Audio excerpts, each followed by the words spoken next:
Okay, hello. Good evening, good afternoon, how is it going? Oh, looks like there's some ads happening right now. Well, we can wait. Kiwi says hello too. Kiwi, say something. Do you want to say something? Do you want to say something to the crowd?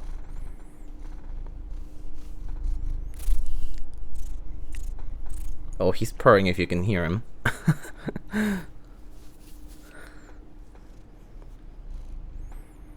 He's currently in his begging mood, if you can tell. He is rubbing his scent everywhere and rubbing himself on everything because he is trying to beg for food. It's almost time for dinner for him. So, sooner than later I'll be interrupting the stream for a few minutes just to go feed Mr. CEO of Lightning Keyboards. Anyway, hope all of y'all have been doing well. It's good to see you all. I've been very busy the past few weeks, particularly the past week, but today I was able to finish my big presentation, big deadline that I had going on, and so you'll be seeing me stream a little bit more easily, more frequently. So yeah. How old is Kiwi? He's like 5. He's about 5 years old. Yeah. I guess in human age that would be like about like my age, actually, maybe slightly older, I'm not sure. So hello Hubert, ODM, hello Cloudiac, thank you so much for the 17-month tier 1, thank you. Lamp, J Reggie, hello. Coderbrock, Killswitch, MSA, hello. Mr. Kupo, Harry Smallwood, Psyducks, hello. LFK, Cool Penguin, hello. Captain Badass, hello. Dennis, 44, damn, Dennis, where have you been? How are you, dude?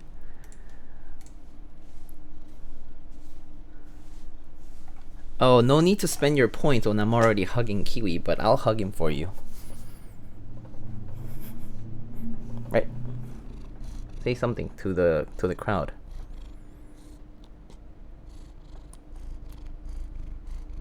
Do you want to say something? Oh, damn, missed you by a few minutes from my first raid ever. Oh, wait, you streamed today? Wow. Well, congrats on your first stream. What were you doing today? Custom 3. Good old Kiwi. Okay. I wish I was Kiwi right now. Everyone wishes to be Kiwi.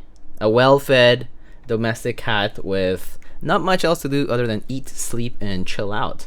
Isn't that a great life?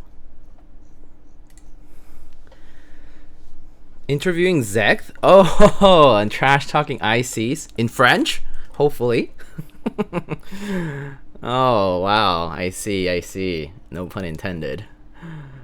Very cool. Typical French toxicity? It's okay. Everyone has a little toxic bone in their body.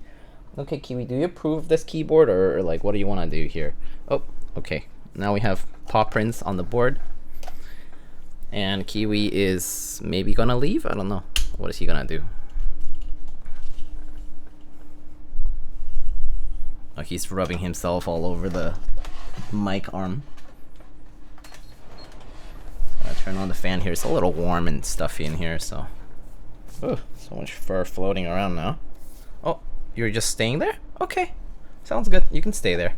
That's all right. But you guys might hear the mic move a little because in like little mic sounds because he's rubbing himself against the mic arm.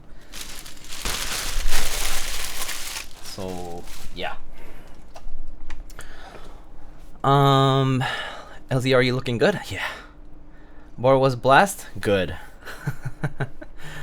Diego, have you been watching Apothecary Diaries? I watched part of it, but I'm still like on the I'm not caught up.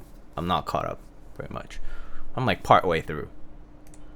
I'm in awe of it. Oh, really? At one point I was kind of getting a little bored, and then it started getting more interesting. So I'll probably continue watching it. But it's a fun show. All right, so this is Studios 0413, and let me go to their IC just really quick. According to their interest check, which you'll find linked in the build command, this is inspired by the G80-0413, the same model number from Cherry Corporation's vintage keyboards. And so this is the kind of classic, or at least inspired by the now well-known AT layout. So in the AT layout, you will have here a function or macro cluster over here on the left, and then you'll have kind of like the main keyboard portion. In some of the vintage boards, you will have blockers. Some of them won't have it. You'll often find these double-stepped keys as well, and then you'll find a numpad section on the right. So you know, it has obviously utility in doing data entry and all sorts of cool things that you needed to do, because, well, they're connected to a lot of these older terminals. And so that's kind of like inspiration of this board. And this is quite a hefty and chunky boy. This is actually similar to the prototype that I think Mr. Alex Otos built in recent weeks, months. So this is still like one of the first prototype models. There have been no revisions that have happened to this particular case.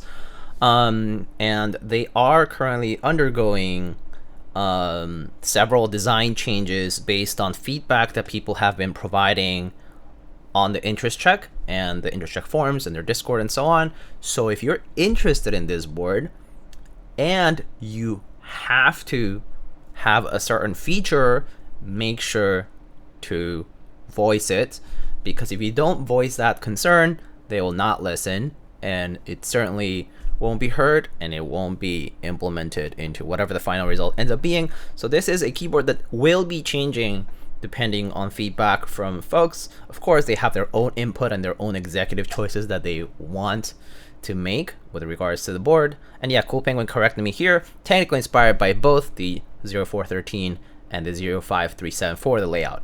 0413 being the case design. But yeah, so that's kind of like the gist of this keyboard. Okay, so similar to a lot of other of the class series of boards from Studio, these keyboards have a bit of have obviously that vintage look, and also implement a few things. For example, they have solenoid implementation. I don't know if this has a beeper or not, similar to a Class 80, but regardless, it does have a solenoid inside of it, which we'll find out once we open this up.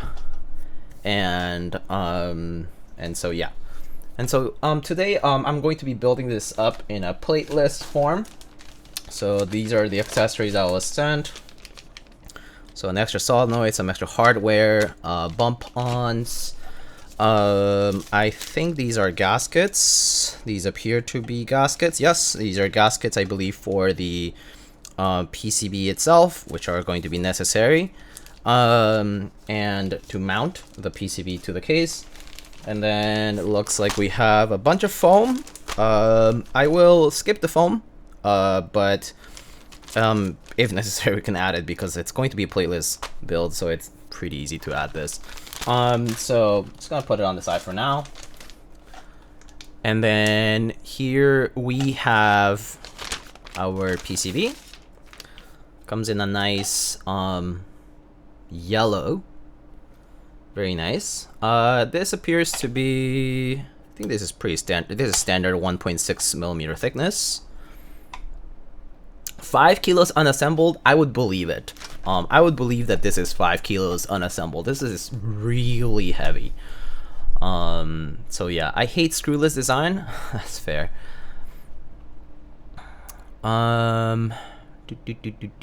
How do you clean GMK keycaps? Warm water, and kind of like weak detergent or soap will be fine. Like dish soap works, but you can also do, say, some people do like denture tabs. But yeah, usually just warm water and weak detergent will be okay. IC said it had a beeper. Okay, cool. So I guess we actually might have a beeper here too.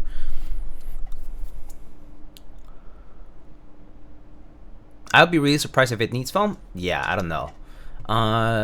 This PCB is pretty cool. Yeah, so the PCB here, as I can see, supports...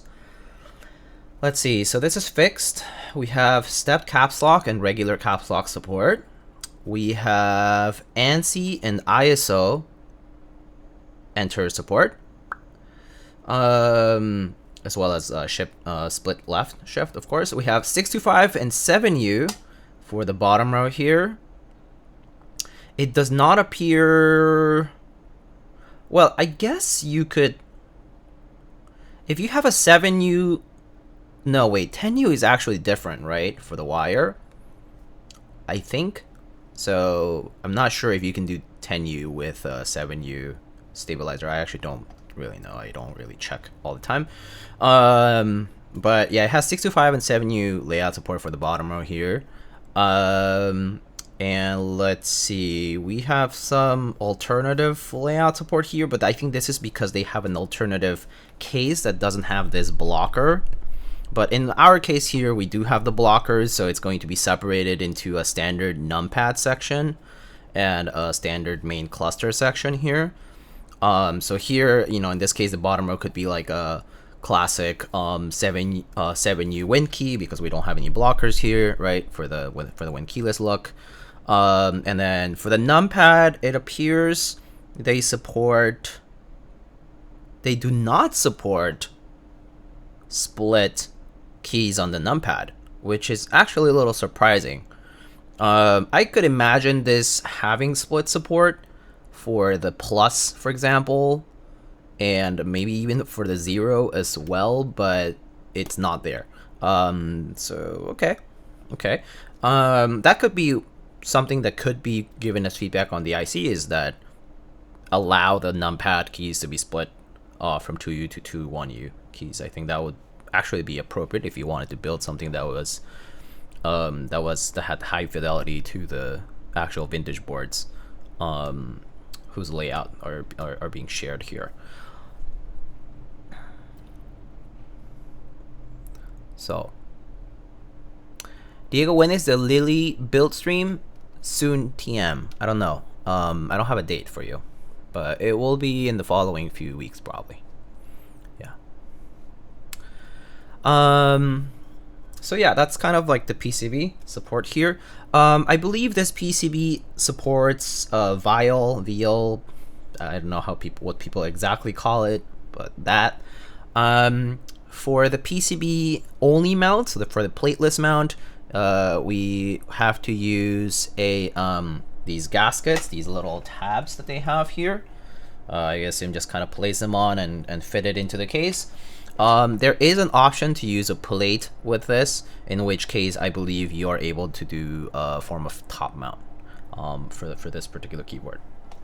But I was not sent a plate, so we are forced to do plateless today.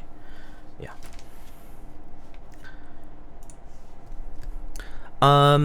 Okay, so DCS makes them for either 8U or 7U wire. Okay, good to know.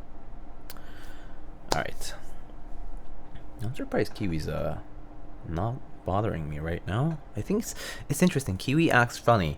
I'm like looking at him here. He's just sitting there, but when he knows that I am like busy doing work, he will like actually be considerate and not bother me.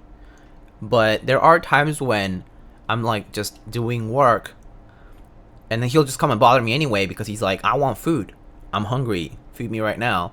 But right now he's just kind of quiet. It's kind of odd. Anyway, so I did plug in the PCB once just to check that it was registering. So I don't think I'll have to do that.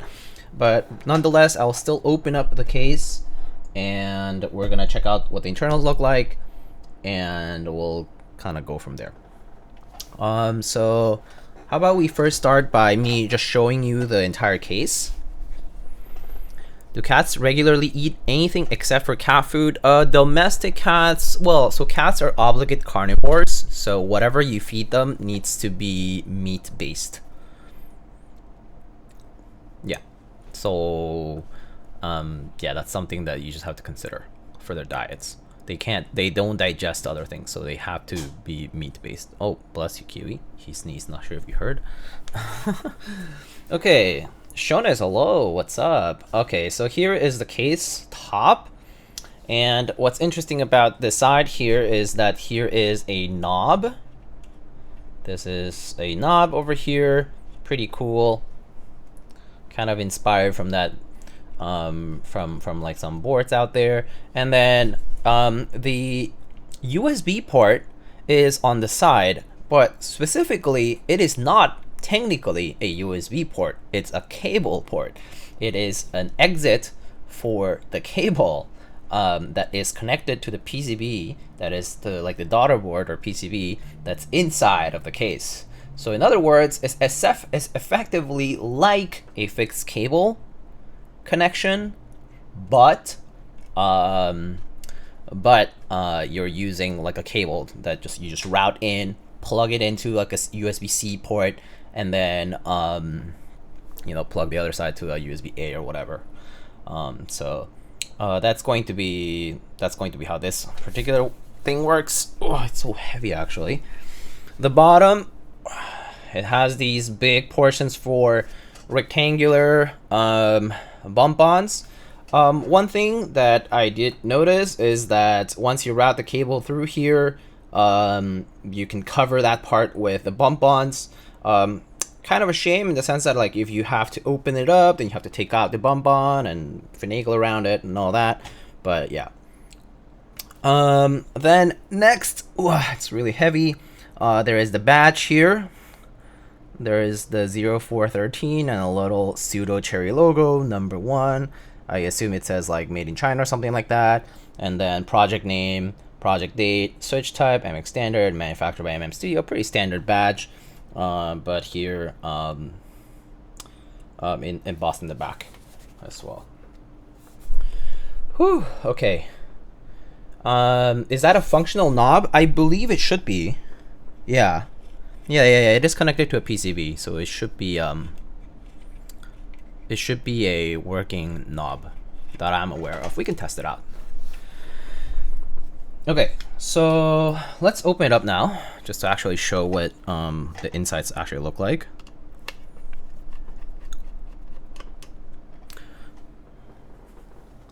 I wonder what cat food is made out of. I mean, that's literally a Google search. Pretty easy. And yes, they will be changing the port. I believe it was because a lot of the feedback was basically we want a center port, centered USB port, right?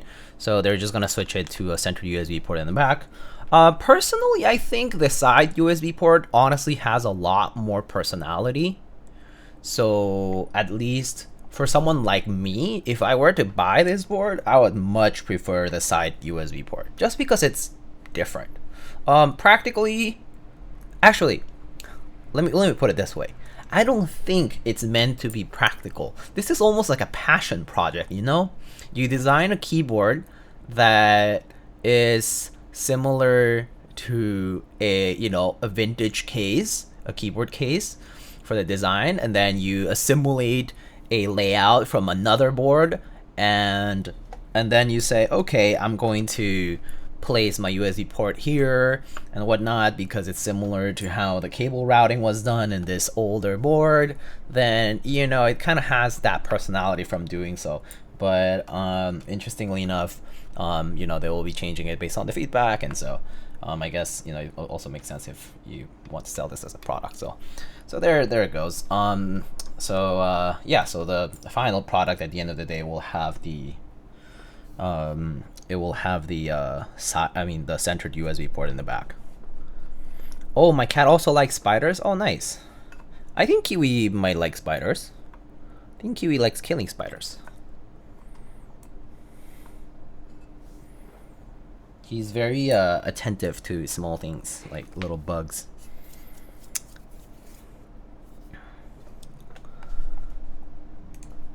Okay, so it uses a bunch of these small countersunk torque screws for this screwless look from the top. So here is... Has Kiwi caught a fly before though? Maybe. I think so? Maybe.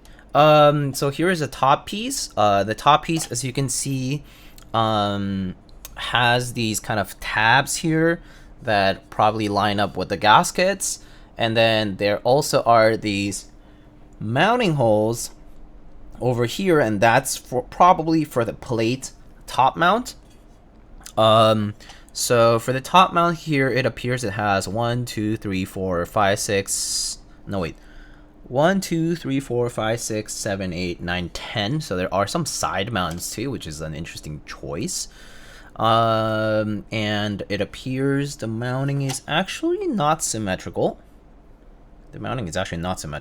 It's slightly offset. These two are slightly towards the center. These two are slightly towards the outside. Yeah, the mounting is actually not symmetrical in general. It appears so, but it's close, but not quite symmetrical at the top and the bottom. Are those M2 screws? Yeah, they should be M2. So yeah, because these use a T6 header for T6 head rather, Torx head size 6. So yeah.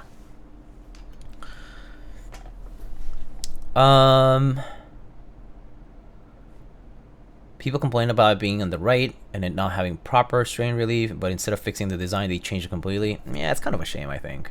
I think it's kind of a big loss for the design. I don't know. Okay, so, oh, bless you, Kiwi.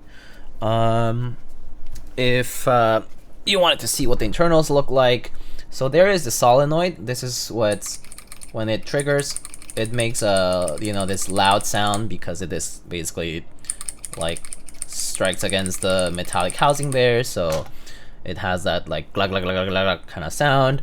And then I assume that's part of the beeper circuitry over there too. And then there is a USB-C port over here, so you would effectively just take a USB cable. I have one right here, actually I have a Lindy. You would just take this cable, you would route it in from the bottom here, right? And then you would just plug it in like that.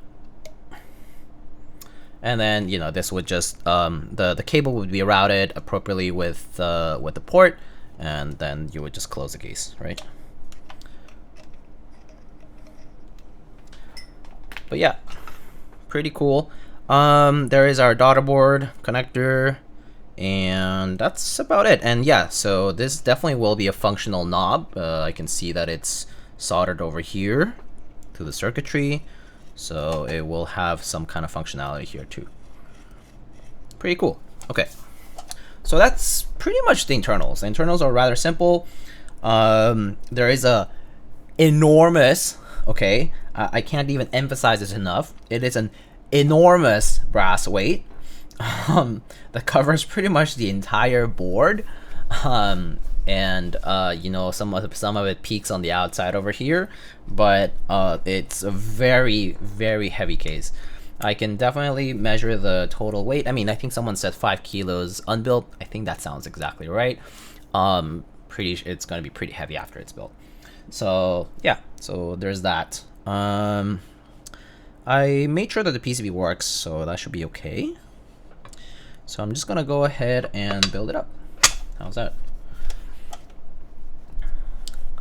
Having the port flush with the PCB like that feels like it caused some issues with bigger connectors. Yeah, I think Cool Penguin was mentioning earlier, right? What they could have just done is revise the design so that there is proper strain relief for the cable.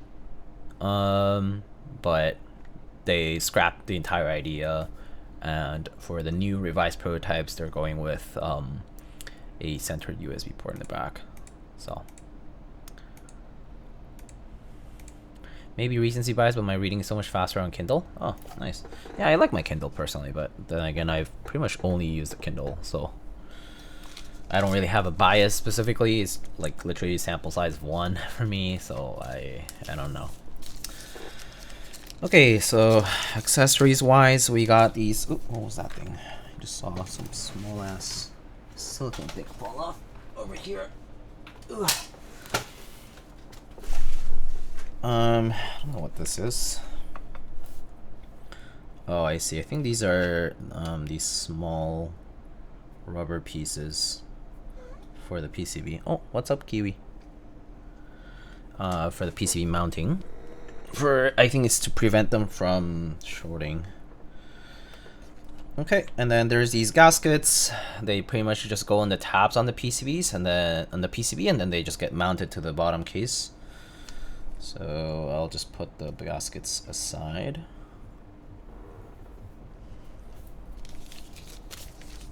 Oh, let me know if the music is too loud or something like that, you know?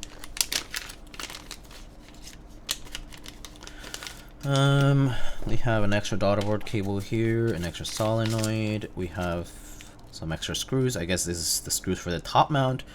Funnily enough, the screws for, I assume this is for the top mount, are I think M2.5s, but the ones for the case are M2s. I don't like M2s for any kind of case screws, but it is what it is. Ooh. And then we have the bump-ons over here,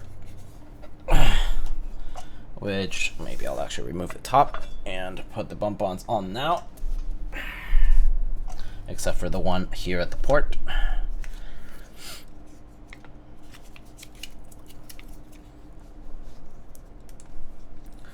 What is a solenoid?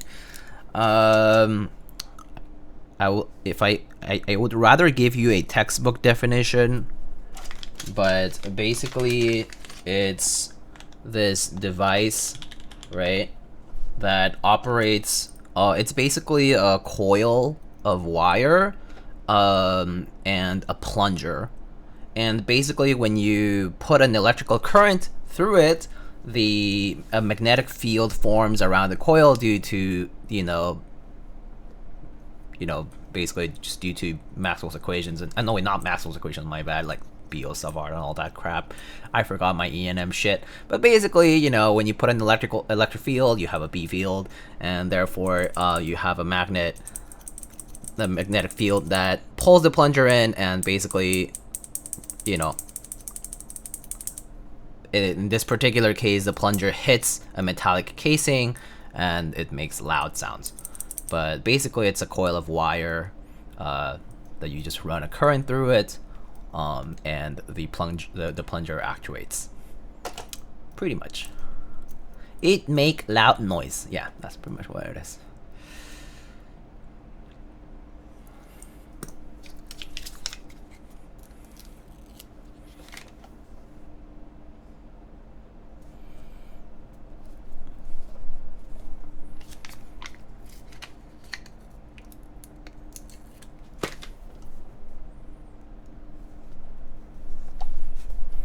Have I weighed it yet? No. Somebody said about 5 kilograms, so let me get the scale. And also, actually, before I go get the scale, I'm gonna go feed Mr. Kiwi, who is patiently waiting for his food.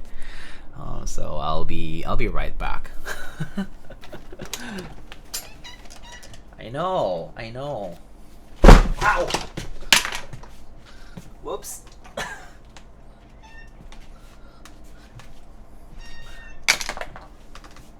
Okay.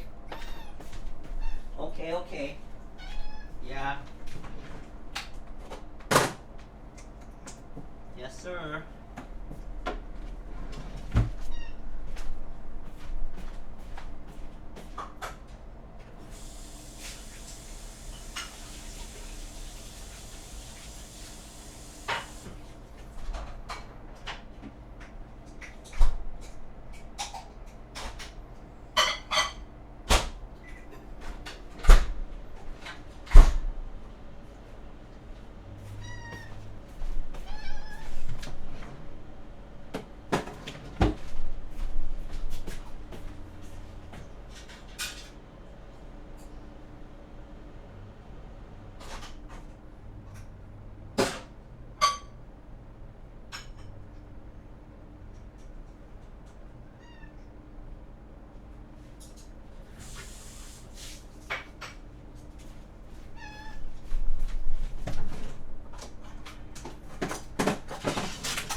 I'm back. So okay. So I brought my scale. So let's measure the weight of this gigantic board. Ugh.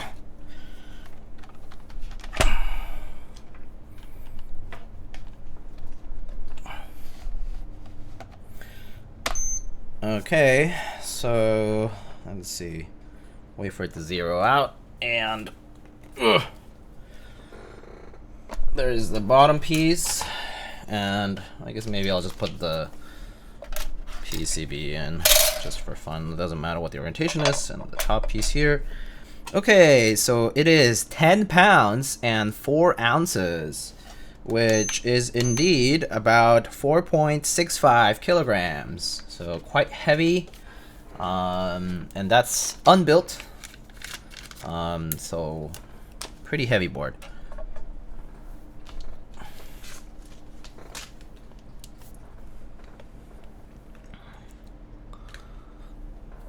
Did someone claim to pick keycaps already? No, but I have an idea of what I'm going to do.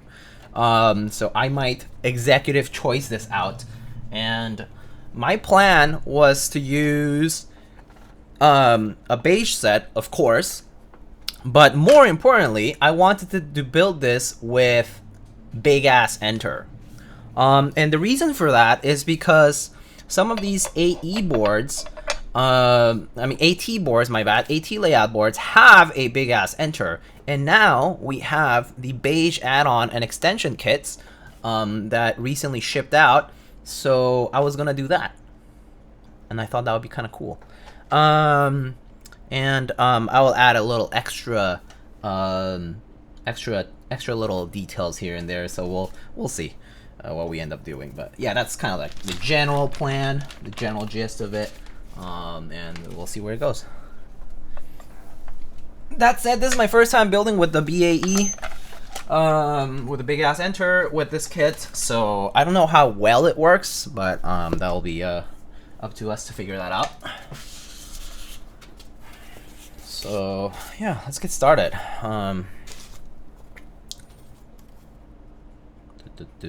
Okay, so I think layout wise, I'm gonna have to go with a 7U layout.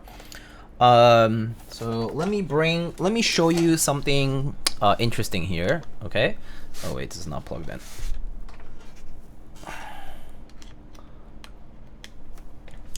Okay, wait, did I plug in?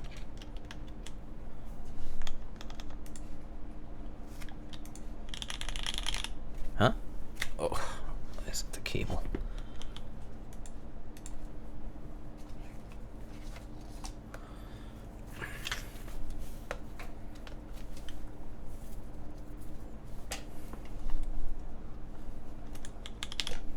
Ugh, it's the cable.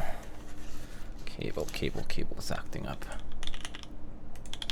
Come on. Oh my gosh.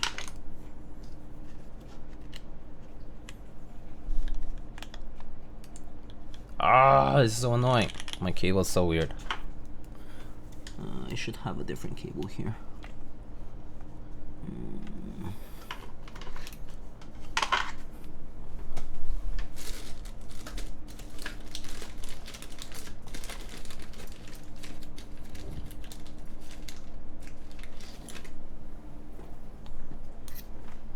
What does modern mean for the Nixies?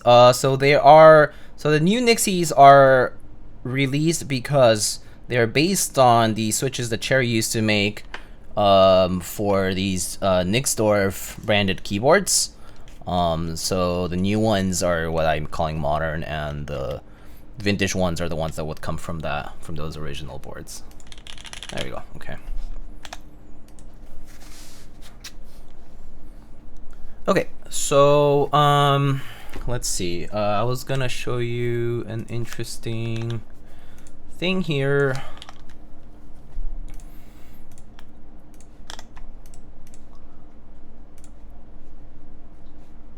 Let's see. So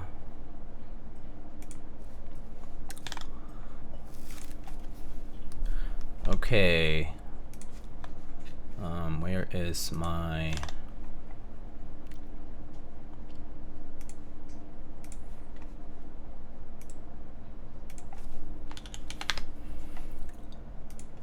I have confirmation that Kiwi has definitely caught a fly, Drua.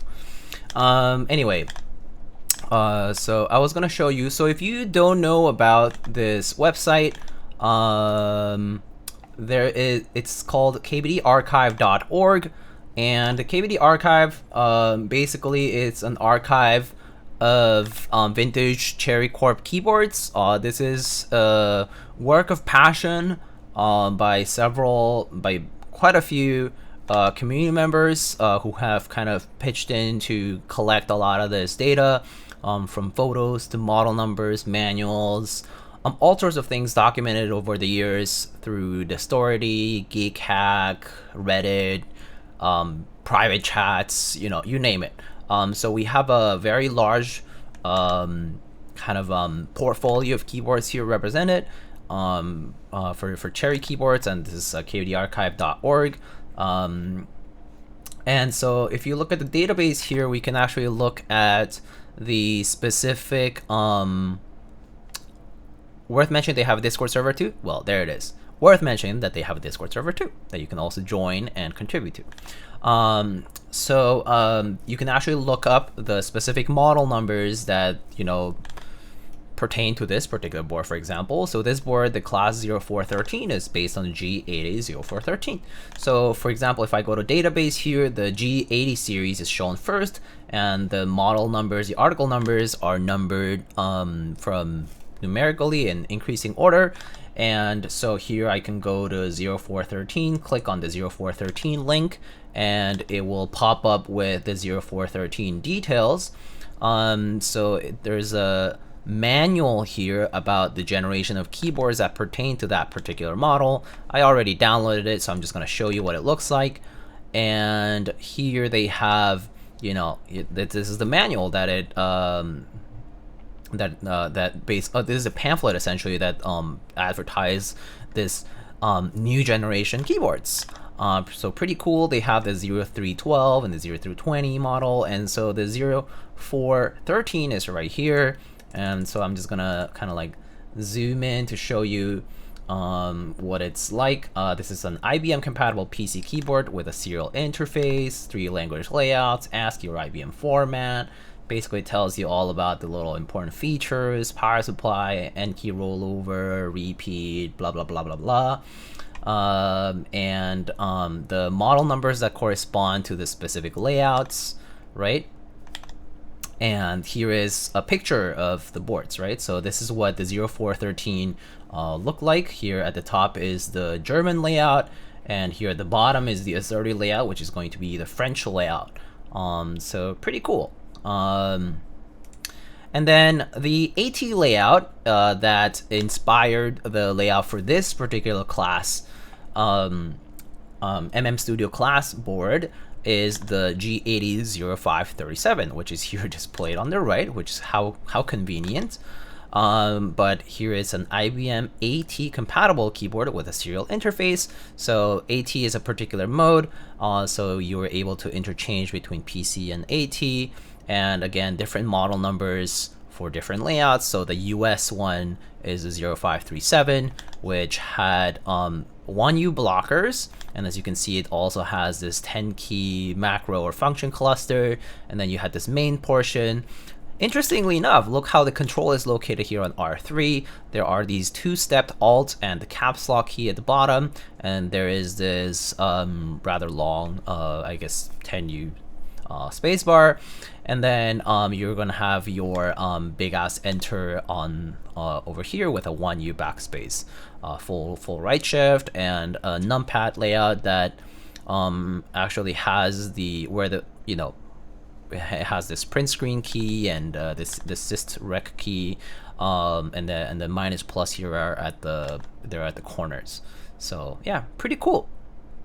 So yeah, this is a scan of an actual pamphlet of these, right? You can actually see the staples here. So a very high quality scan, colored scan here that was documented. And so you can actually find this in the kvdarchive.org website.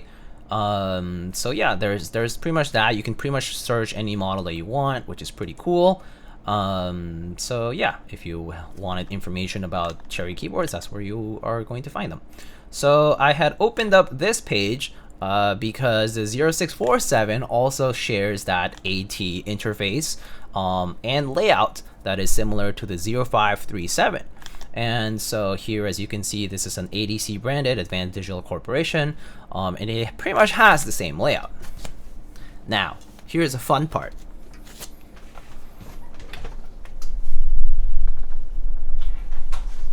The fun part is that I actually own this keyboard. So here it is, the keyboard in question. So as you can see, it uses Cherry double shots, and it has the double-stepped Alt key, as well as the double-stepped caps lock key with an LED window, and the numpad section over here, and our very long spacebar here at the bottom with, I guess I'm gonna assume this has Cherry. It's probably a linear gray, and indeed it does. So you can see it has a linear MX gray switch, and I assume the rest are gonna be MX blacks.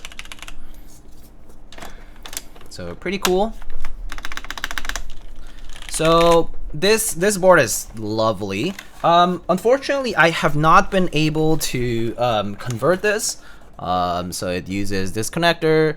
I believe the internals of this, it pretty much uses some kind of transformer, and I just haven't converted it. So that's mainly why I haven't really used it. I did mean to do this, but I just never got around to it. But I'll at some point work on converting it. And so yeah, so it also has these flip out feet, which are kind of tedious. Oh, I think I need to loosen that up. That's probably why. But yeah, I have the vintage keyboard itself. Unfortunately, I don't think I can do this spacebars. Or can I actually? No, I can't. All right, this spacebar. No, yeah, the stab here is a lot longer here, so I can't really do it. And in this case, this has a plate mounted stab. So yeah, unfortunately, I can't use the spacebar, but and the BAE is also different here, the big ass enter. But I do have the modern kits that correspond to this. So what I'm planning on doing is I am going to do as much as I can that resembles this layout, and maybe for the corner keys here in the main cluster, I'll put these nice two-stepped, double-stepped keys, and yeah, so maybe we'll kind of go with that to approximate the AT compatible layout as much as possible, kind of like the OG Cherry way. So yeah, that's the plan for today. How I wouldn't hesitate harvesting those switches.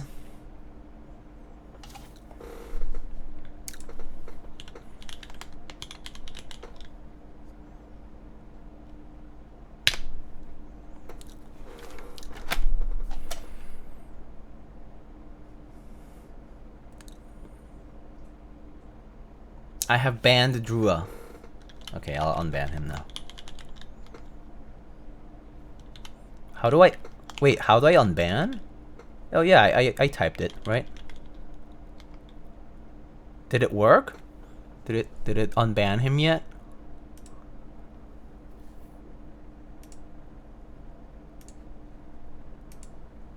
How do I unban him? Is he unbanned yet? Drew, are you back yet?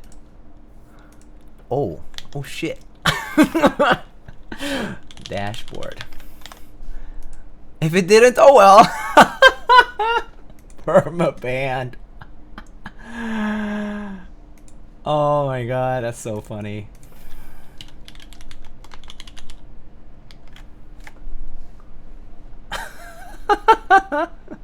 That's pretty funny. Okay. Well, Drew will come back hopefully or something.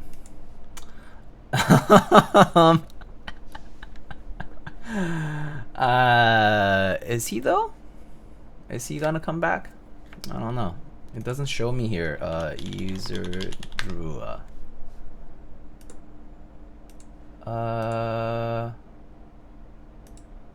Yeah, I think I unbanned him, so he should come back. I think.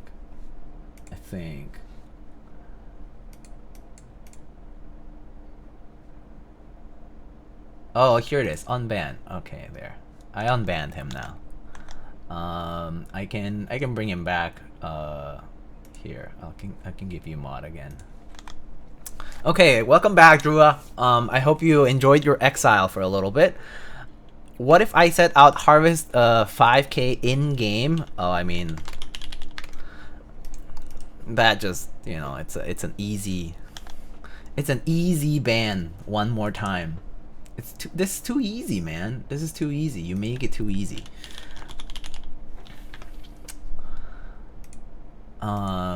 You know.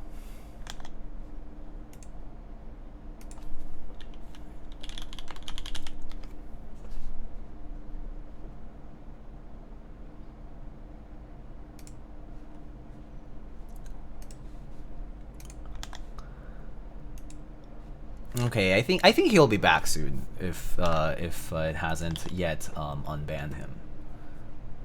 What is this guy's problem? Yeah, SMH. I don't know. I don't get it. I don't get this guy.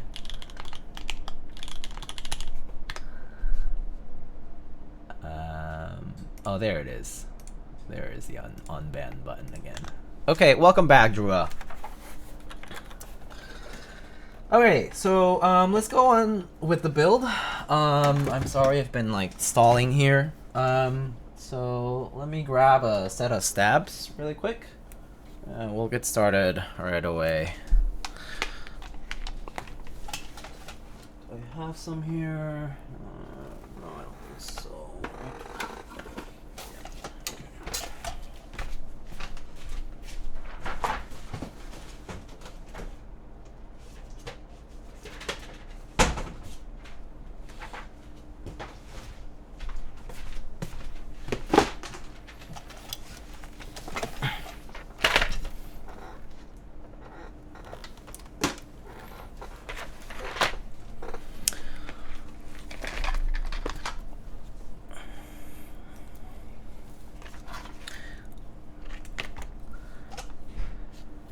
Tienes ojos grandes y cara pequeña, me gusta. ¿Qué es tu? What? What is this? What does this mean, Mason? I have no idea what that is. Oh, WeChat! Oh, okay. I get it now. Oh, okay.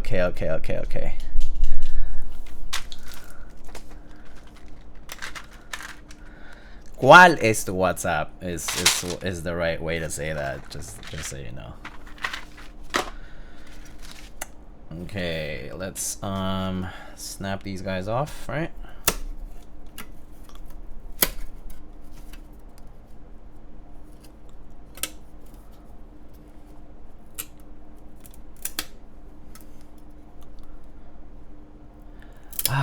Drew does not understand, huh? It's okay. Someone will teach him at some point, hopefully. Zoomers these days, man. No appreciation for the good old history.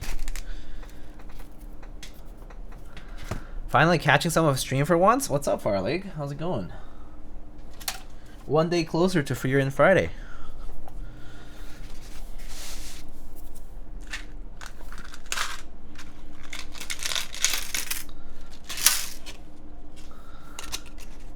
Imagine Zoomers cartoon. What's up? Been a minute since I've seen this name.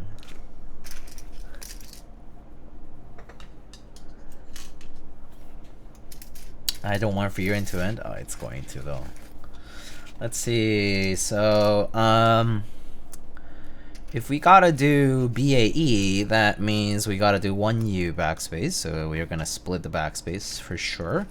So we're doing 1, 2, 3, 4, and then these I'm pretty much obligated to 5, 6, 7. Okay. It has been quite a while. Yeah. How are you? What have you been up to? How's life?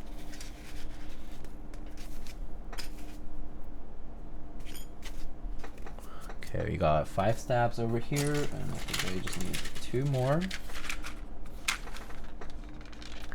You could do a focus layout. Yeah, that's true. It's okay. I'll go for the 1U. I think the 1U will look nicer with the BAE. So, yeah, I have the BAE from the new GMK kits, so I'm gonna do that, and I'm gonna do the 1U backspace. Cause why not? You know, it'll look nicer, right? We're going for the good look here. We're not going for we're not gonna be mediocre about this, right? I mean, I think ideally, you know, it would be nice if we could just do if we could actually do the long spacebar too, but can't. So okay, so should have pretty much everything I need.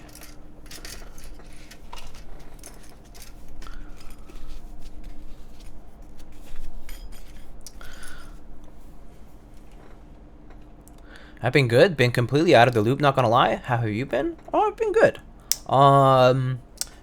Being completely out of the loop is actually a good thing, I would say. I mean, I don't think you missed too much. If you were pretty much gone through like the pandemic era, or if you were gone maybe more recently, then I don't think you missed much, honestly. If you're happy with what you have, it's all good, and it's just a hobby after all for a lot of people. I've been well though. I've been busy. I'm still doing what I'm doing here, building boards for people, as well as like featuring some new designs, new products, right? I guess life-wise, I've been doing well. I moved, so the background might look different from what you're used to before. And yeah, it's just going, getting older. Living life, but doing well.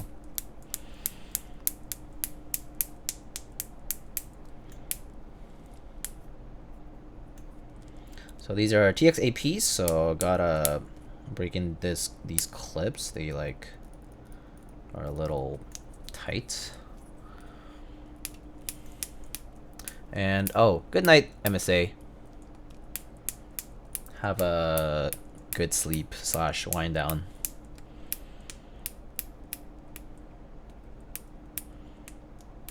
Oh, Diego, when does it get hot? Oh, weather-wise. This week we had a few days where it went above, like, what's that in Fahrenheit actually? We had a day that it was like almost 60. It's like high 50s. But I would say it actually gets warm starting in May. April, I would say it's still like okay. It's actually nice. And then March, it can still be cold throughout, but I think it starts getting warm really in May. May is really when it gets warm and starting to get a little bit more humid. And then obviously once you go into June, July, August, that's like just full-blown summer heat. So yeah.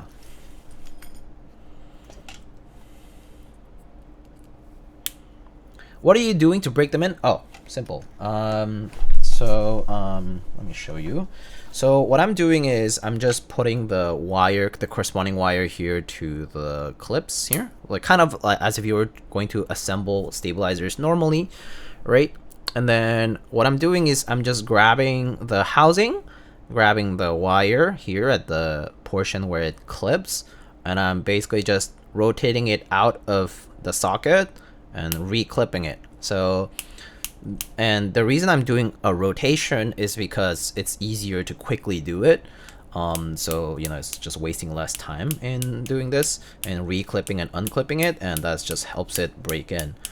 And afterwards I just tested by just like kind of like flicking the housing like this, and if it returns all the way down due to gravity, then it's broken in enough. The reason I do this is because if you don't do that, and if you, for example, inspect the stabilizer, right, like you can see how this one just, it would, you know, the gravity will just pull down this housing, right? You can see how it, like, if I like push it up, it just kind of falls back down. This one actually doesn't do that. The wire is clipped on there somewhat tightly.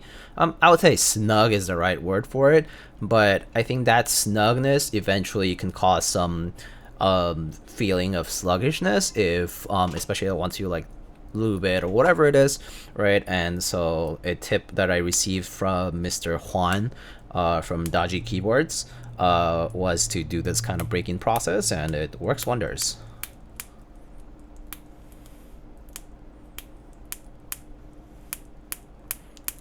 If you do a numpad typing test, you should try using the BAE as intended. I don't know if you ever noticed, but there's no numpad enter. Yes. So in Vintage AT, yeah, there's no numpad enter because you're supposed to use the big ass enter for it. Yeah. I do know that because I have actually typed on an AT layout board on a Vintage terminal, and that was like pretty much one of the first few things I noticed. I was like, oh wait, I can type numbers here and I can do these things, but then how do I enter it? And then, you know, that's how I discovered.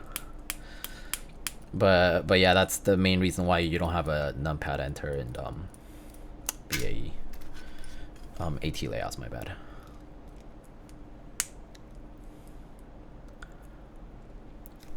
Wow, ship. Wow, so, do you like the number 18, Mr. Inomushiki? Thank you. Thank you so much for the 18 months. Thank you, thank you. Thank you very 감사.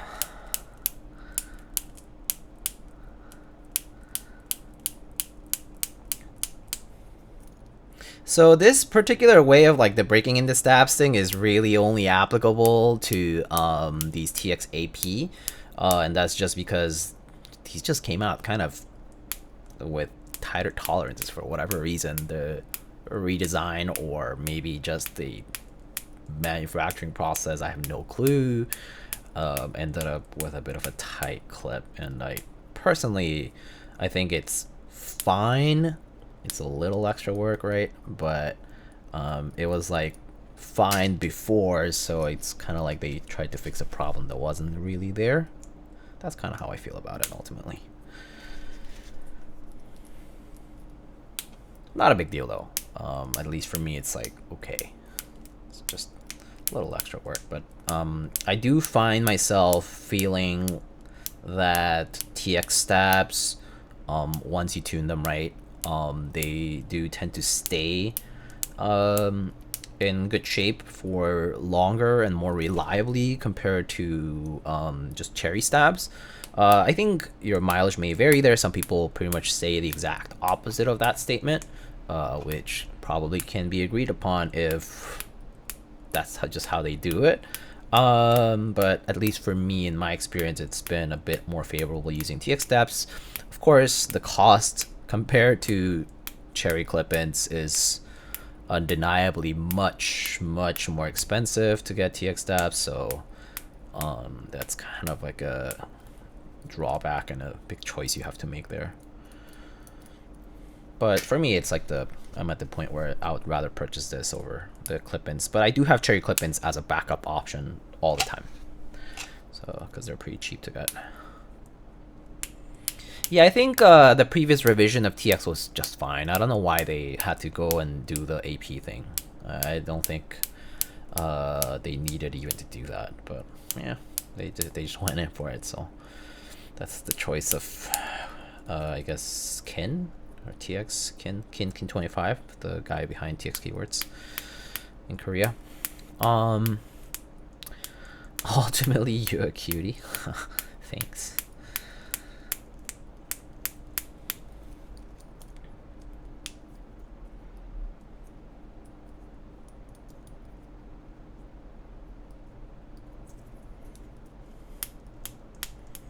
They're not much cheaper, but the swag keys, right? Swag keys, night stabs. Those are the ones that I think Marker Chun uses all the time, and also who uses them too? What's his name? Deboki? Does he use them a lot too? I think Deboki and Marker Chun use the swag key stuff a lot because obviously they're based in Korea. Makes sense though. I mean, they are. Deboki and Marker Chun, okay, are literally the promo channels for swag keys and a lot of Korean vendors. Right? It makes sense. Not only are they amazing videographers, right? But they're right there for them, for the Korean vendors. So it makes sense. I mean, why wouldn't they use a product that's local to them? It would be tragic if they didn't, I think. Kind of sad, you know?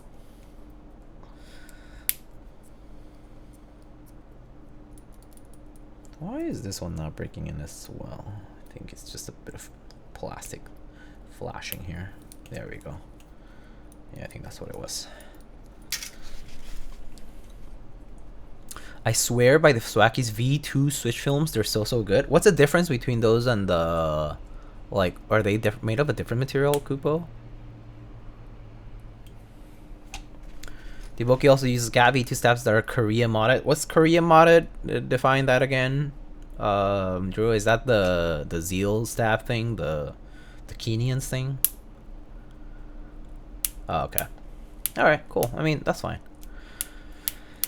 This works for me, that works for them, that's okay.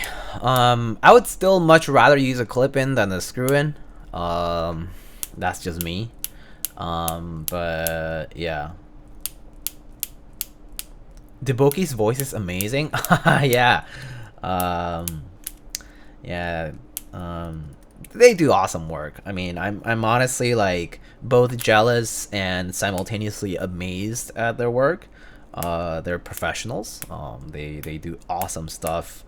And like, yeah, kudos to them. Like it's incredible. I love watching their videos. It's such a delight.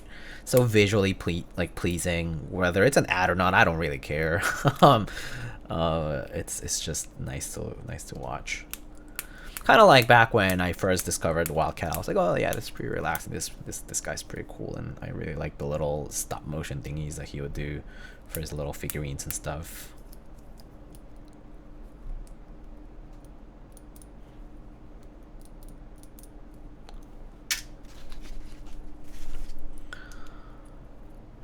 Similar to desk keys, but they apply so much easier than TX or desk keys. Okay. I have a lot of TX, so I'll probably run through those first, but when I have to replenish on supplies, I'm gonna try the swag keys ones. I think that'll be kind of cool to try. They're Kelowna, I think. Oh, okay. I think I've seen the Kelowna films, yeah. Different shape, which sits better on the bottom part. I see. So you know the I think these have KLC films. You know these KLC films, right? The Syrian design ones. These ones are also perfectly molded to fit bottom Cherry MX housings really well. They actually have a little nub that corresponds to this small dip in the bottom housing. So they actually have a correct like a perfect orientation for them, and so they also fit pretty nicely. But the only problem with these guys is that they're like kind of like rubber, so they like kind of stick everywhere. You have a little bit of static, so not the easiest to apply, to be quite honest. So I'll maybe like these Swackies films kind of take into consideration all these different ones and implemented basically the best alternative, the best compromise of all of those little features. So I assume that's partly why.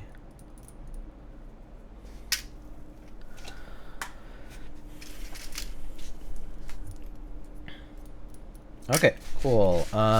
So let's now, we're done breaking in these guys. So I basically just what I do is take off each of the individual films. And where is the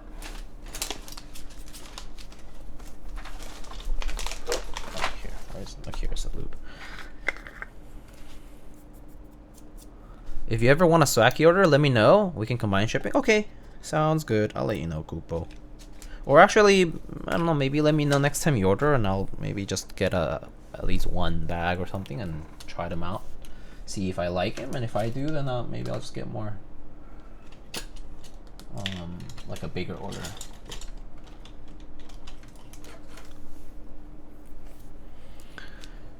The silicone ones, the KLC ones, yeah, they pretty much work the same as desk keys and TX. I mean, for me, the goal for films is just to make up for that gap, slash, I guess, looseness that happens after you open the switch. So as long as that is eliminated, for me, the type of film doesn't really matter.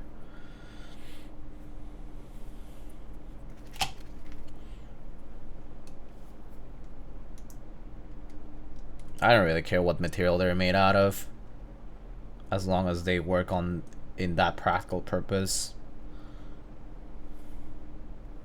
But that's just me. Someone tell me when Korean Black Friday is. Huh, does Korea even have a day like that?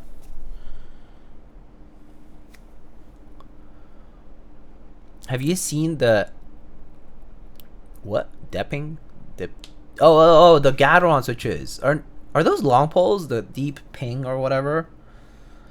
I think I saw them in that. They're in that Lily video that Marker Chun just recently posted.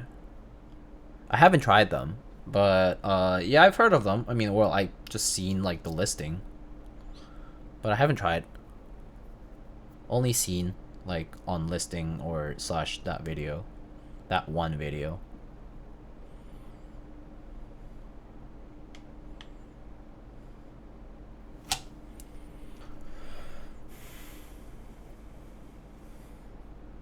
Swaki's Modern Grey is one of the only long poles I've enjoyed in recent time. Interesting. I still don't love long poles. I actually do enjoy them a little, but I don't love them. They're nice until I don't enjoy the shortened travel much. That's really what it is ultimately. And the sound sometimes is just a little too much. Long pole and full travel, 3.7 and 4. Okay. 0.75 cents, I mean, rather 75 cents per. I see. Yeah, that is on the pricey side, yeah. For stock switches.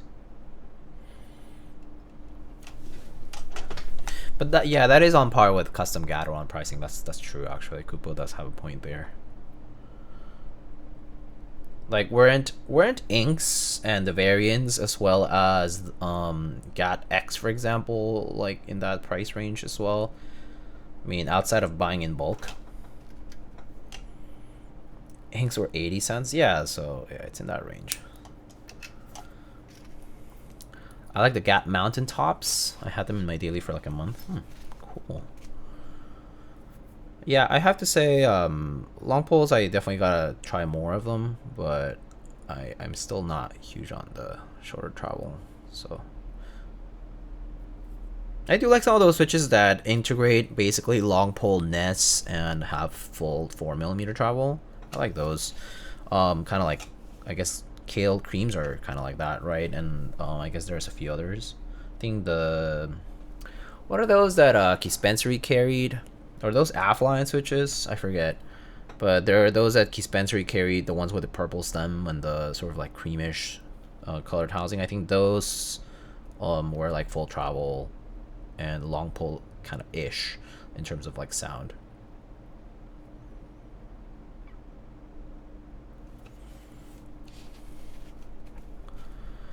I had JWK Ding Dong switches from a friend.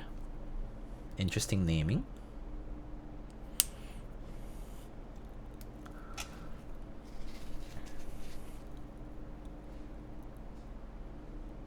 Oh, sorry, that was not Kupo. My bad.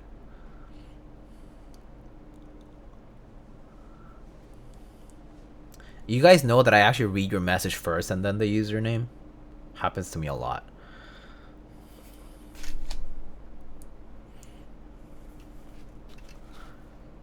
HMX have a bunch like that, the bottom out on the pole but still have full travel. Yeah, yeah. I think I prefer. I think I'm okay with that. I think that option is a good alternative choice. I mean, I still think like cherry ride or die, right? But I am not completely close to trying new things, so I'm okay with trying stuff. So actually, when either vendors or just people in general offer to like send switches or like tell me to try this out, I'm okay with it. It's not like I'm not gonna be using it forever either, so it's okay. I'm a normal full travel fan though. Just did a build with HMX Macchiato last night. Very nice. Yeah, these HMX switches are pretty good. Like even stock, they're pretty nice.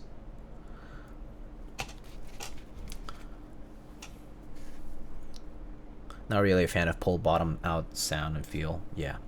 I totally can relate to that. It's just a very like, there's this like very like high high noise level, high volume and plasticky sort of tap to it that that's particularly characteristic of these switches that I think in most slash many boards it just ends up being irritating. I think that's pretty much the word I would personally choose. I find them irritating, and so that's why I ultimately end up not liking them for the most part. Yeah. Diego, have you tried the Addon Melodics? Nope. I have not tried so many new switches. There's new switches every other 2 week, every 2 weeks or whatever. I honestly haven't tried all these new switches. Someone's gotta send them to me, otherwise I'm never gonna buy them on my own, because if I'm gonna spend the money buying new switches that I could have instead spent on MX Blacks, MX Browns, MX Clears, MX Reds, why? You know what I mean?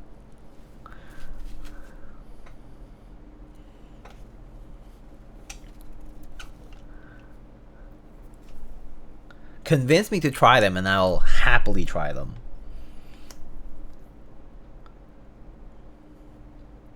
Why MX Reds over Blacks? Oh, it doesn't matter whether it's MX Black or MX Red. It doesn't matter. If they're smooth MX Linears, it's fine. You're gonna spring swap and switch film and whatever anyway when you open them up. So it's just a stem difference, right?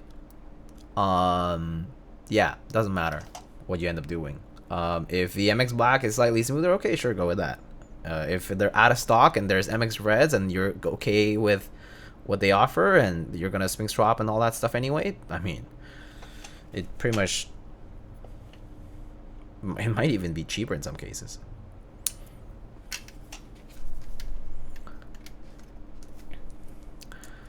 Oh, they're clickies. Addon Melodics. Steel clickies, but like half the price. Not new clicky switches every 2 weeks. That is true. Clicky switches are once in a blue moon, I feel. Nice clicky switches in particular. Like, I still tell people to get KL box switches for clickies, but I'm not sure if that recommendation is good anymore. Like, I'm so out of the loop with clickies. Maybe these melodics or whatever sound good. I mean, I like Addon switches in general, so I imagine they do decent work.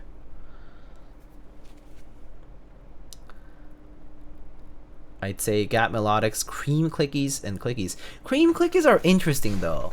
Cream Clickies are like a middle, weird, awkward middle category that kind of works and kind of doesn't, because they have that linear travel feeling, and that might not be what a clicky switch user might actually want. They might actually want that tactile feedback that they can feel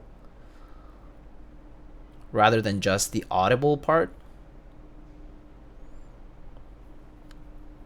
Yeah, so there's that.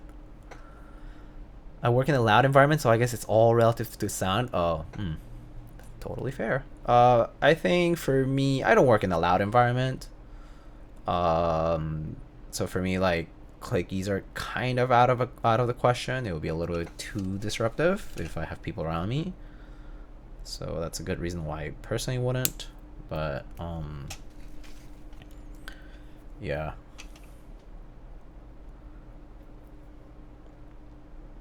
Kale box are still good. Zeal clickies are my new preferred. Okay.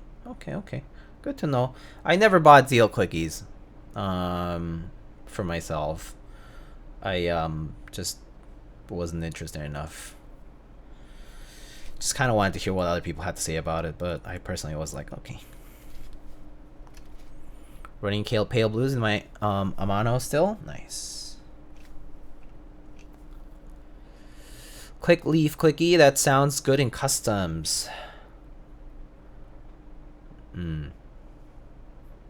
Kale Box V2 is really good. I don't think I actually know the full distinction between V1 and V2. Just need the wording to match up with a picture in my mind, but I'm currently not mapping it correctly.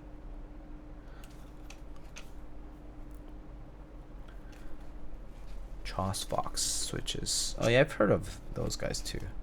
I think I won some Choss Fox switches or whatever from like maybe like 3 local meetups ago, and I just gave them out again to somebody who wanted it. But I think those were clicky.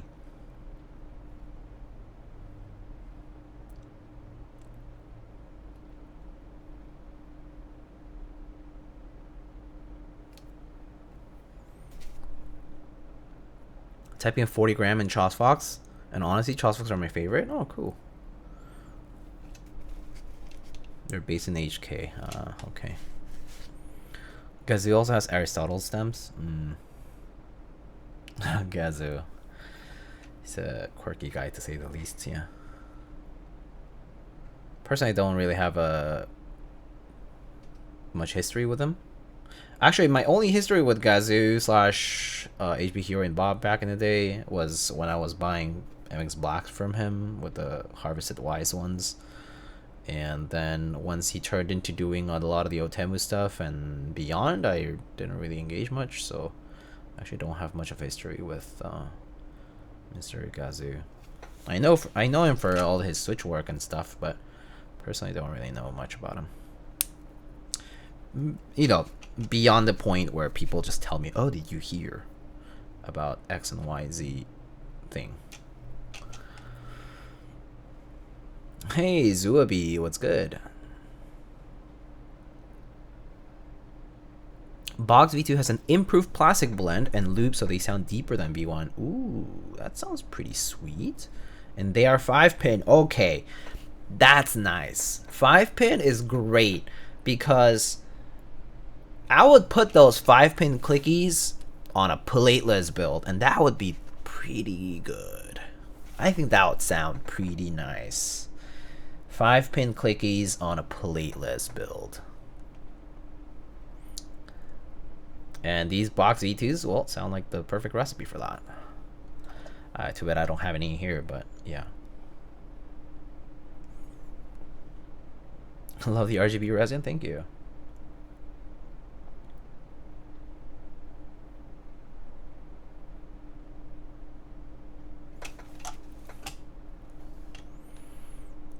Oh, but Kale uses tiny feet.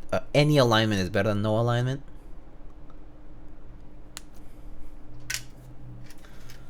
Okay, we need 2 more steps.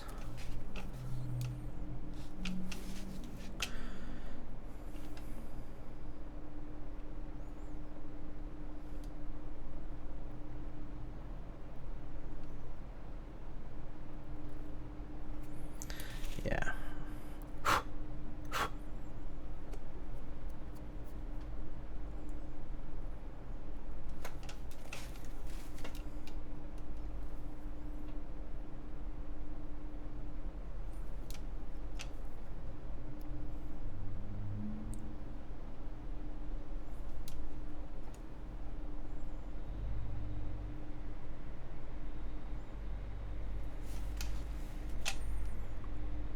Are you familiar with the keycap set Domi Key Jade? I am not. I'm not gonna pretend like I do know, but I really don't. Oh, Temu stems and cherry housings, I assume.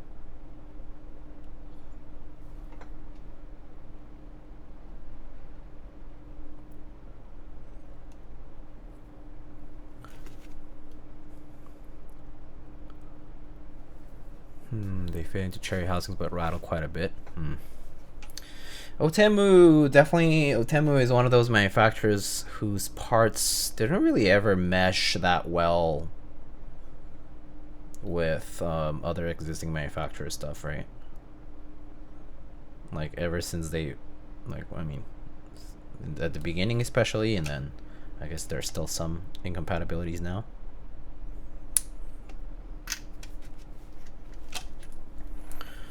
They work with JWK bottoms, that's about it. Okay, well that's limiting, I suppose.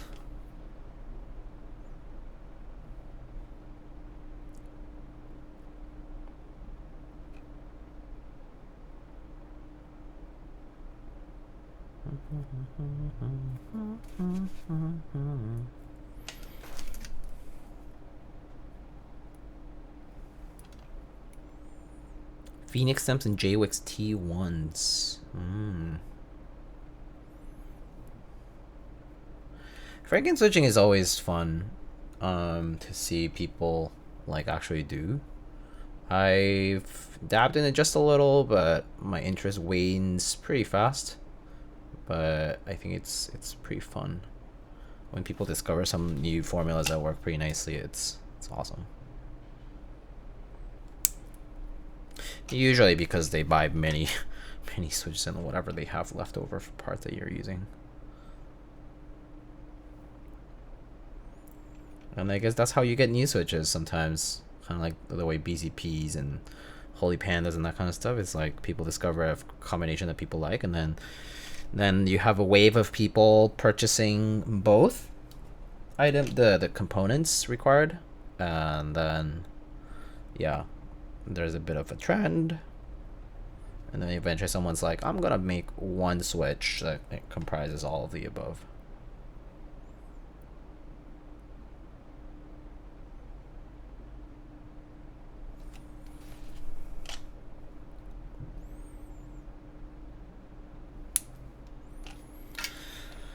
Okay, so we have concluded with the lubing here. Hopefully these are good enough.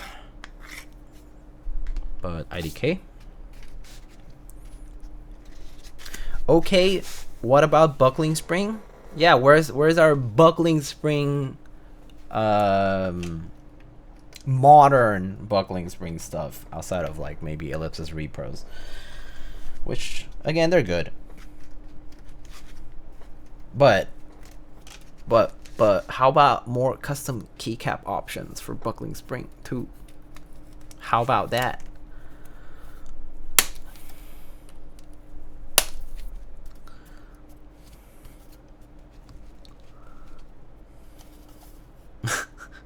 People telling CBA to go to bed. Smoge.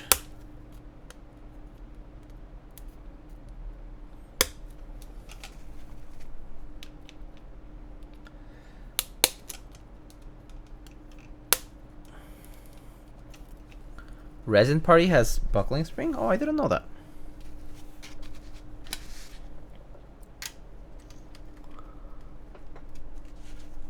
I mean, yeah, Unicomp exists. Yeah, I mean, Unicomp has existed, rather, is what we should say.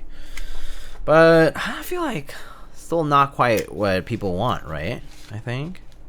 That's it. I don't know. It's a different audience entirely, so I don't know what constitutes a majority when it comes to buckling spring and the market around it. So it's hard to say. It's really just a few people's opinions that I get to hear, and so it probably does not represent any kind of majority or any kind of like popular thing. Dude, I've never typed on a buckling spring now that I think about it. Really? Zuobi, you should just check it out at a meetup or something. I'm sure people gotta bring at least like Model M or something, right?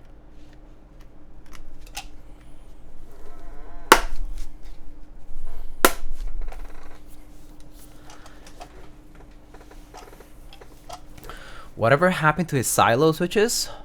What are silo switches again? Remind me. I got one of those Amano Studio resin smoke cap sets on loan. Oh, cool. Can someone loan me the Amano Studio Godfather MX keycap, please?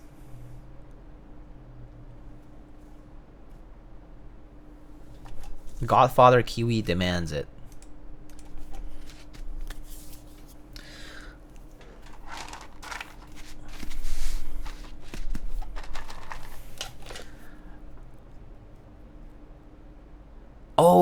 Oh, the silo beam switches. Oh, that's right. Those were the ones that... I know which ones they are now. SMH, that thread, man. That project got nuked for a very poor-ass reason. Oh, well.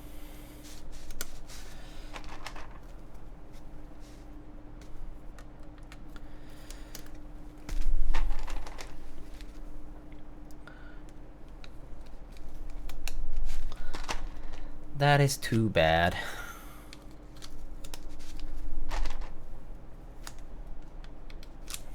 That would have been nice. Beam spring, repro.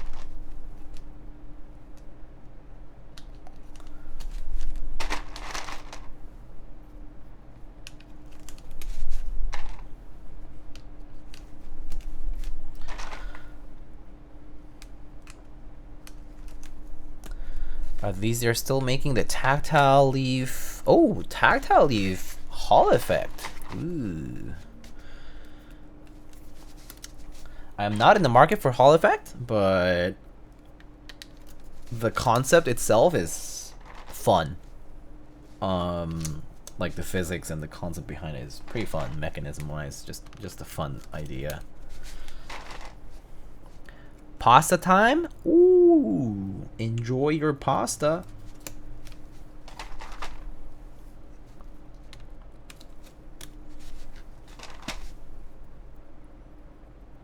Wait, is Brocaps the only buckling spring resin? No. There are Clack factory caps as well. There is Nubbinator, I believe Moist Caps, who did these aliens. Also did some buckling spring for himself. That was like more of a personal thing. I don't think he sold any buckling spring out there. Who else did BS?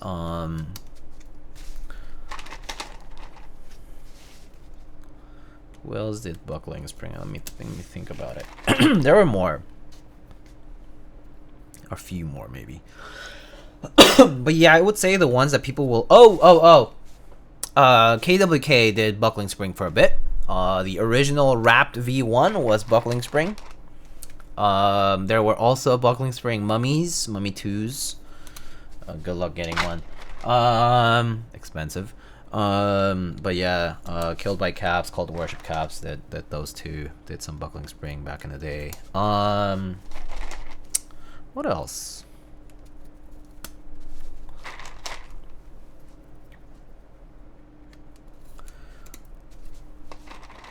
Hata could have had the same level of clout as Wu-Ting if they beat them to MX compatible Hall effects that were in shit. I guess so. Interestingly enough, I feel like Hata's projects kind of... I guess Hata maybe is more of a concept person rather than a practical, like, application person. Like, he might engineer out concepts, but if there's no somebody else to execute it, then it doesn't really end up being made into something physical.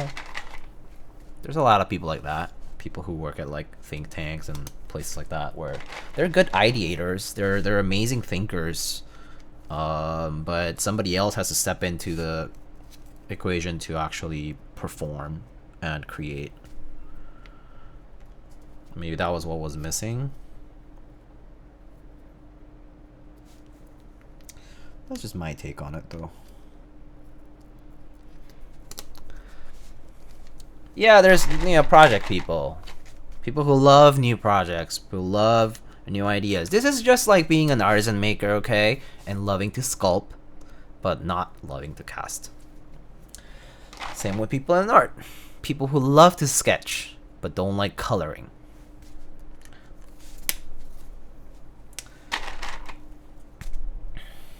You know? It's just, yeah.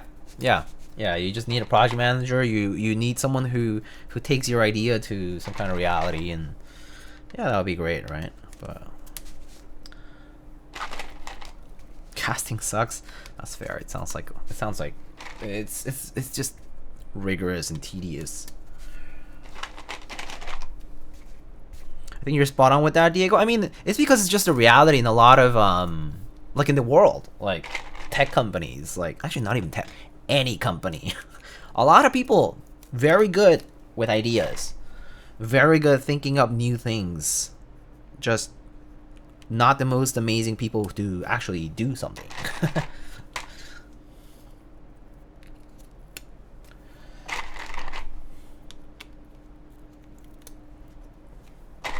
And at the end of the day, those people end up being not great people to work with, side by side. Good to get a good brainstorm sesh with, and maybe some insight. But if you are like co-workers with them, not necessarily the best people. And that's just you know, everyone's different. So yeah.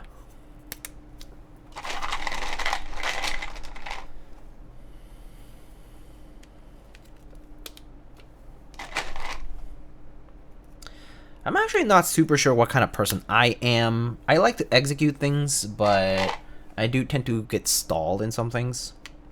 So I'm in an awkward midpoint, and I am pretty good to bounce ideas with, but I don't tend to be the creative guy to come up with the idea. So I'm not the... I don't think I will be the type of person who will be like an inventor or a discoverist type of person, because I'm not the type of person who comes up with something brand new from kind of like from nowhere. Just not in my, I guess, way of thinking.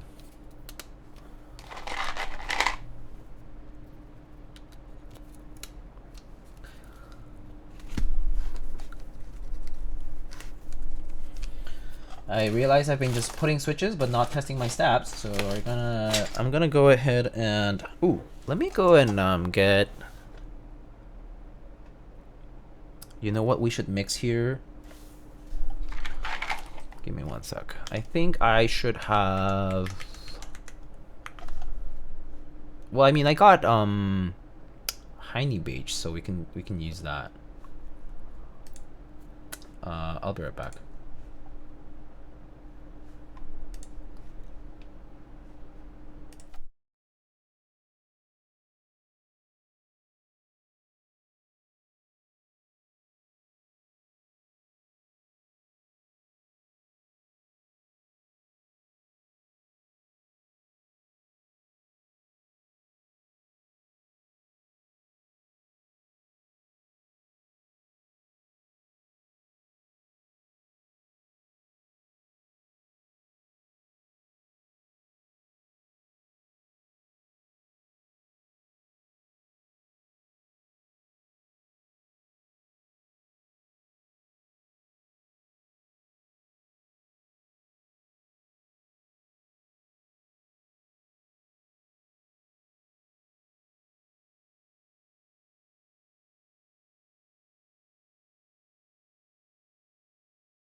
Okay, I am back with Hineybeige right here, which is still new because I just got it recently.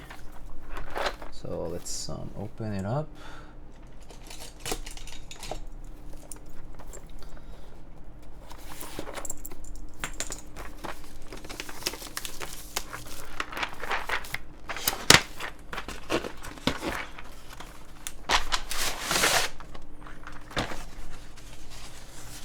Ooh, very nice. Okay, you're gonna need those shifts.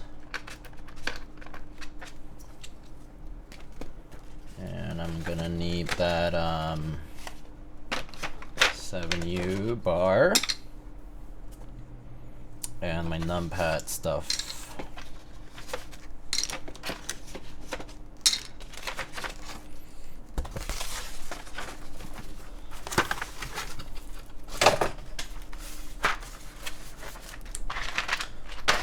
And here is my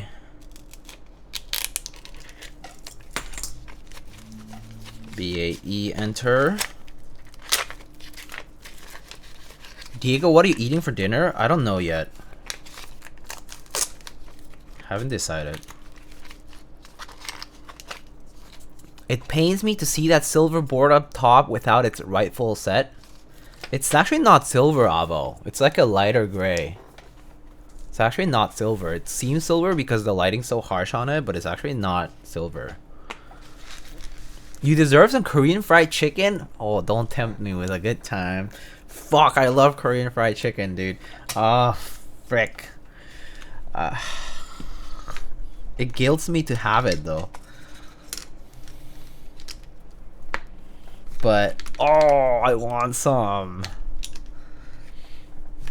Oh, man. The other day, we were so bummed. There was this promo on Jollibee to basically order and get, like, a good discount. And basically, when we tried to order, it was, like, outside of their delivery, like, circle or whatever. Or they changed it or something. And so we couldn't get Jollibee. And that was a bummer, man. I was so excited for it, and then I was like, "Oh, okay."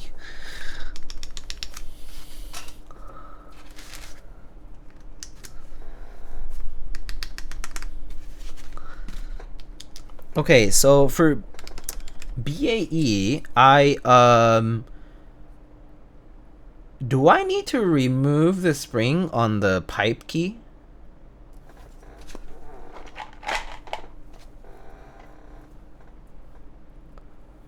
So it just acts as a dummy?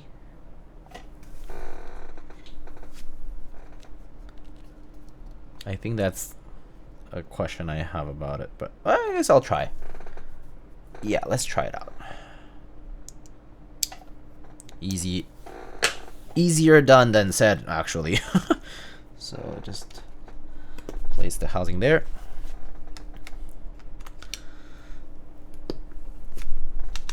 Ooh, so nice. It's a little tight just because both the keycap and the stab are like fresh, but it's pretty cool. BAE finally in the modern format. Ain't that cool? All right, let's check the numpad here. Okay, good.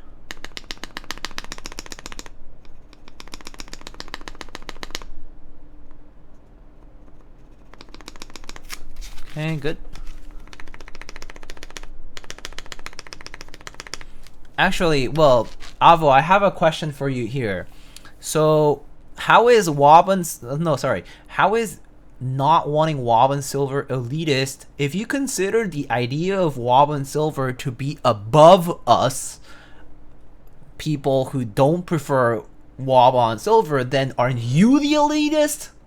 Aren't you the elitist? Yeah, that's right. Elitism is alive and well in this hobby, and that might be you.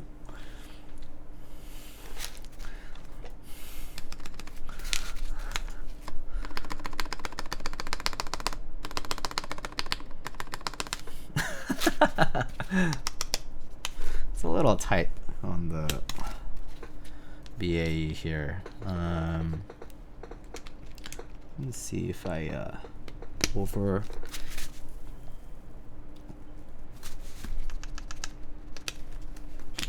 How do I do this?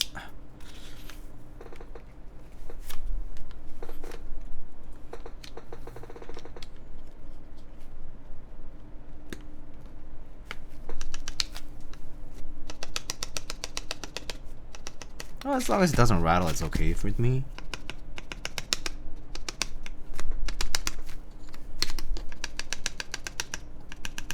It's a little funny feeling because the dummy here, but it holds up okay. It goes down evenly. That's all that matters.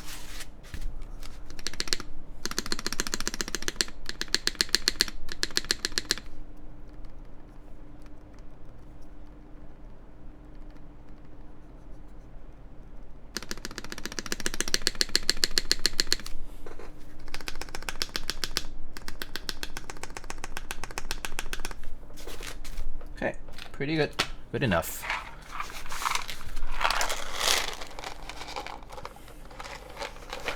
It's facts, it's superior. Bro, you're literally defining elitism. and you're defending it. You even had to run from doing dishes to defend yourself. Come on. Only a salty elitist would do that, don't you think?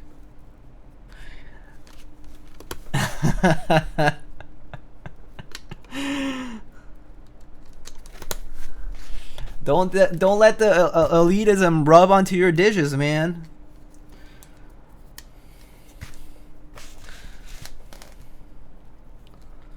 Might be hard to wash off. This sounds like a rant buddy would unironically go on.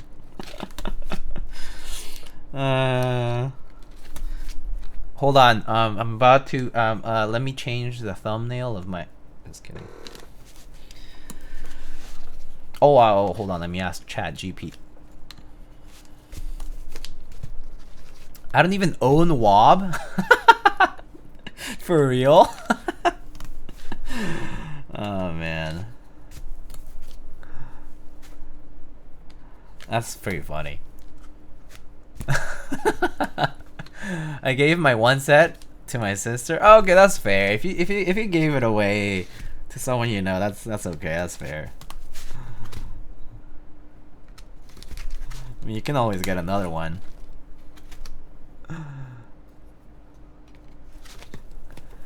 If only I had Soupy Bot, I could like 4K 240 FPS 60 Hertz Dolly generate a Buddy OG style thumbnail in Twitch chat. Damn. Okay. Sounds intense. Sounds intense.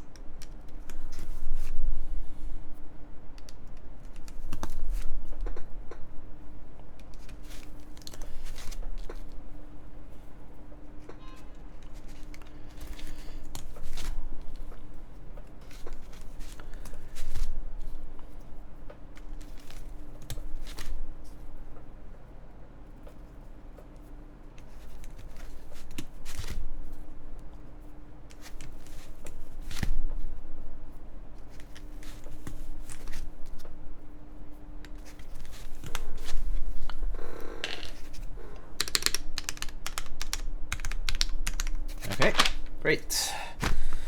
We can now get into soldering. Yeehaw, let's go.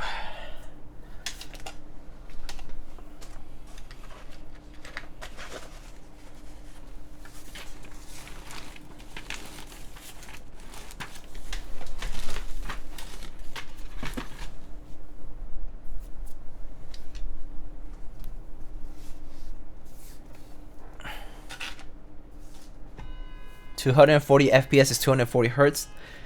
That's true. You're totally right, actually. That's a good correction.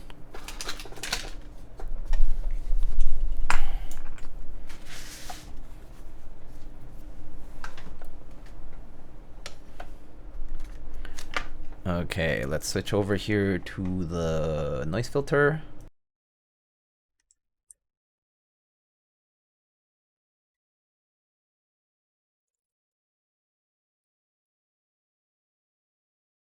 Right, let's get to the soldering portion.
This PCB is pretty nice. The solder flows so nicely. It was the last build. Oh yeah, it was the last build. The LZRE that we have right here, right? Oh god, that PCB's trace pads. Mm-mm. Do not like.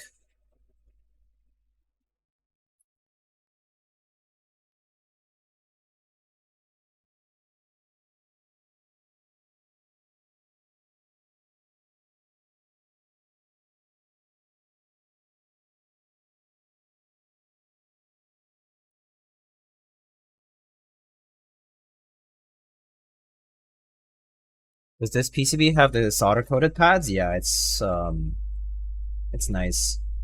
But it just flows right away.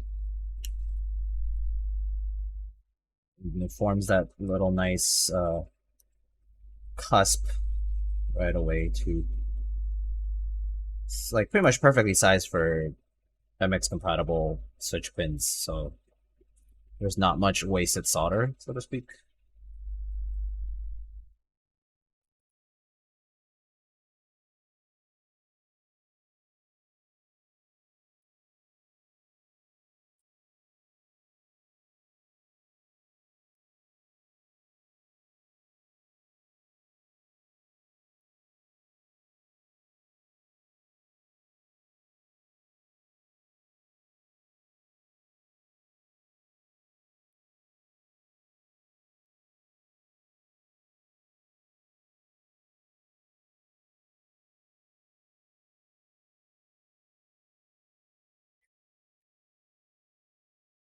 You know what they say, nothing solders like solder? Yeah.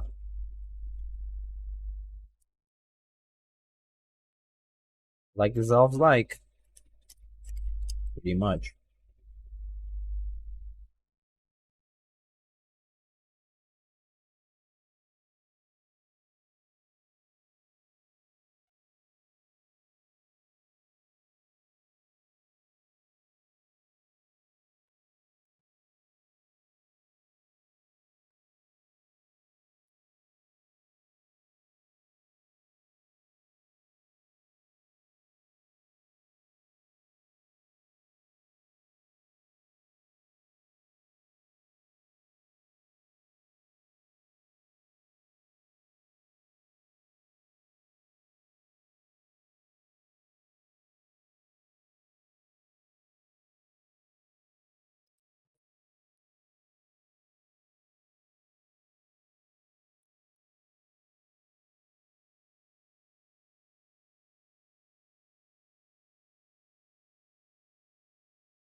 Oh, wait a minute. I'm not gonna do.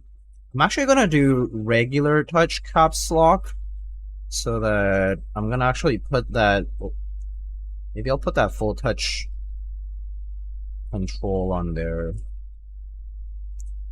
Does Hineybeige come with 1.5U supers? I don't think it does. But we'll see. I think I might have their kit for it.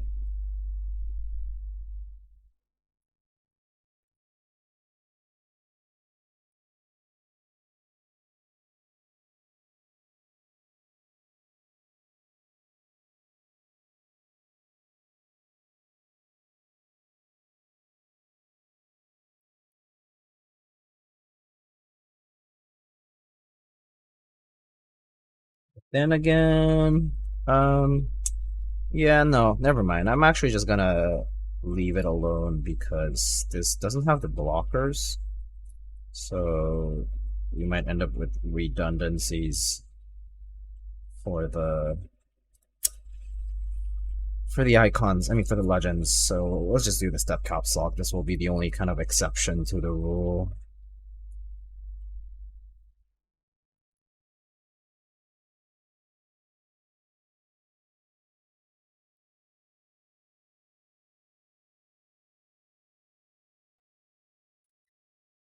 No beige 1.5U supers anywhere?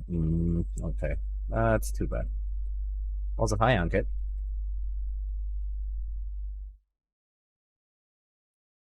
Are you done with your day? I guess not quite yet. It's 4:20.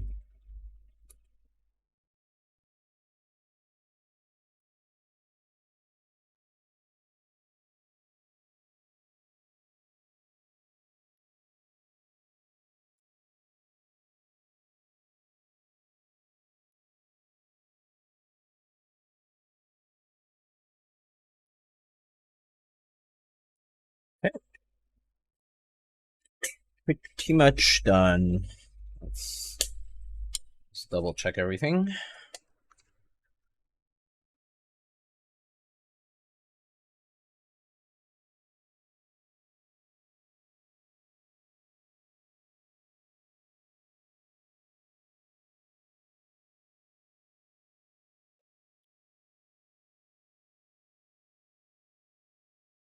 All right, sweet. Looks good.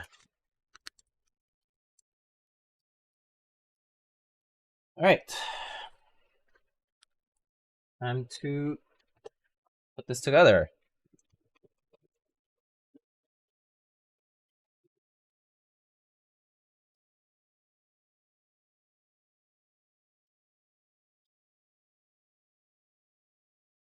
Ugh. Okay.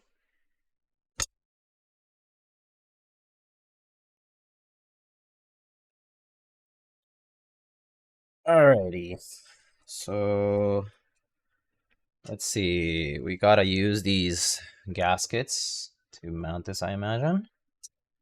So for plateless, I think, yeah, these have the molds to fit that at the bottom.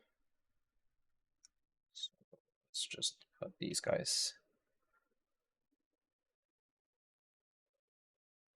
Are those caps straight off the board? These? No. These are from Hineybeige. The only caps that I'm probably gonna take from the board are gonna be the double stepped keys. Yeah, because the numpad also follows a regular numpad layout. It doesn't allow you to split the two U keys on the numpad, which is kind of a shame. Actually, that's something that would be nice to kind of mention for anybody providing feedback. And then and the BAE is from the Beige add-on kit that just shipped recently.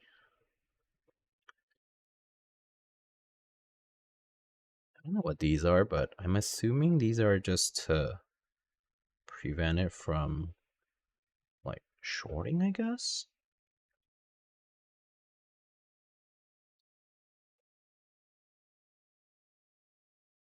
I have no idea what these are. They kind of look like that though. Maybe these are for the hot swap? Okay.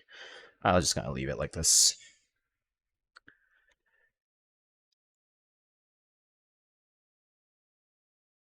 Kind of like these easy gasket sleeves? Yeah, I like them too, personally. Okay, gotta connect this into the board.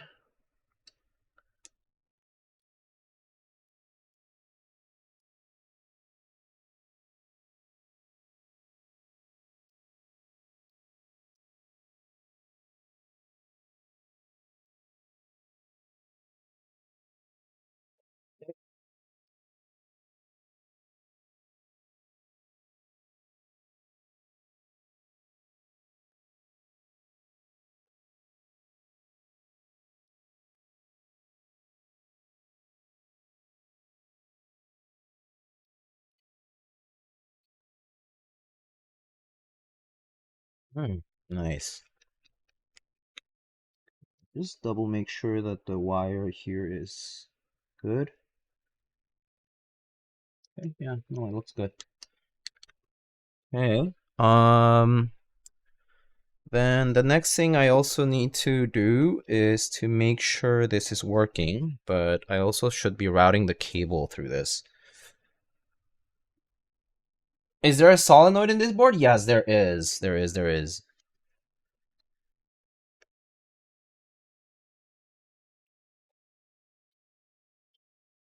Where's my 6 screwdriver here?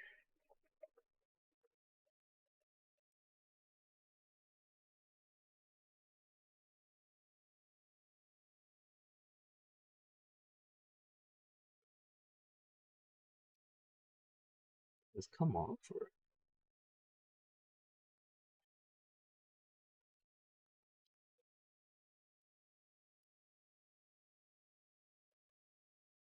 Does this actually come off or no?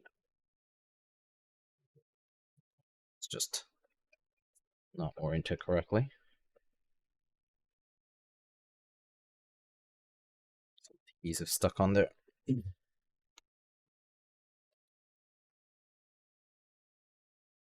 Okay, so we gotta route our cable.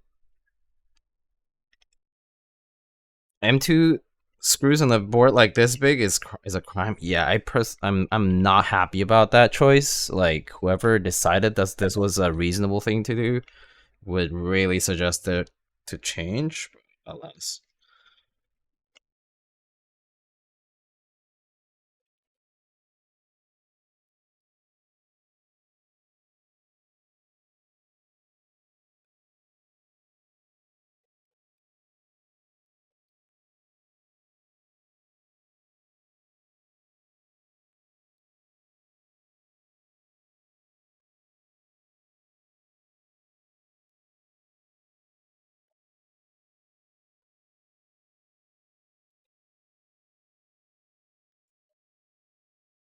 Okay. Let us tie this up together.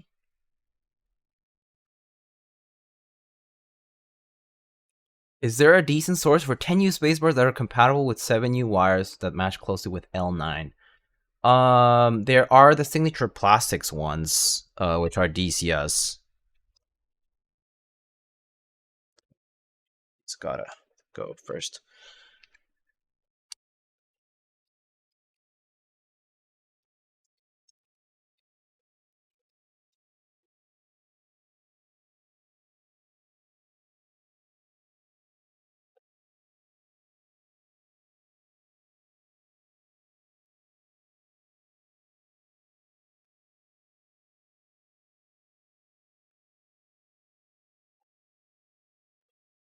So for these screwless boards, I actually like putting the screw on first into the loops, because putting them through the loops after the case piece is on top, it's kind of a pain in the butt.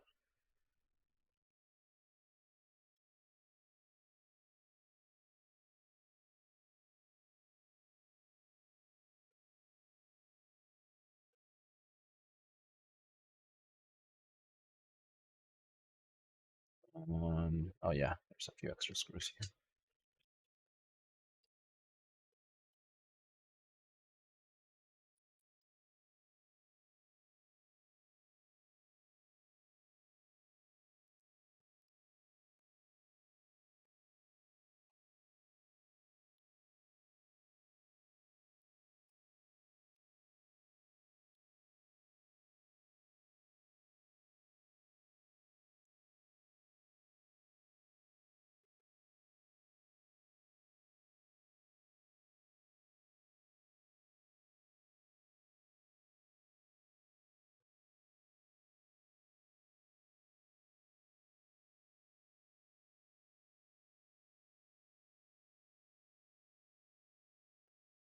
Alright.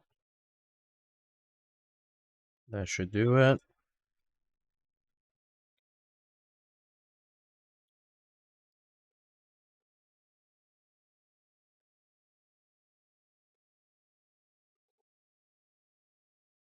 We'll just thread them through first, just a little bit so that they don't get removed.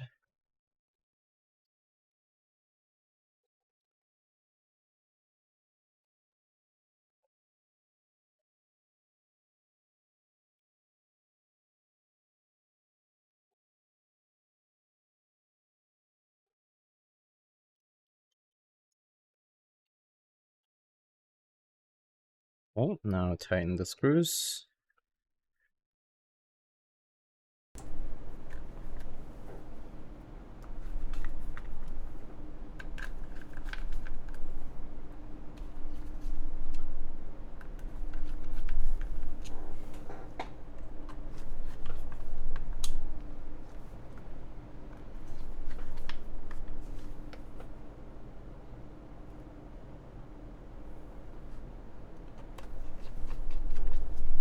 Alright. I should have tested this, but I think it should be okay. But let me just do that test real quick. So it's gonna be on vial, veal, whatever you want to call it.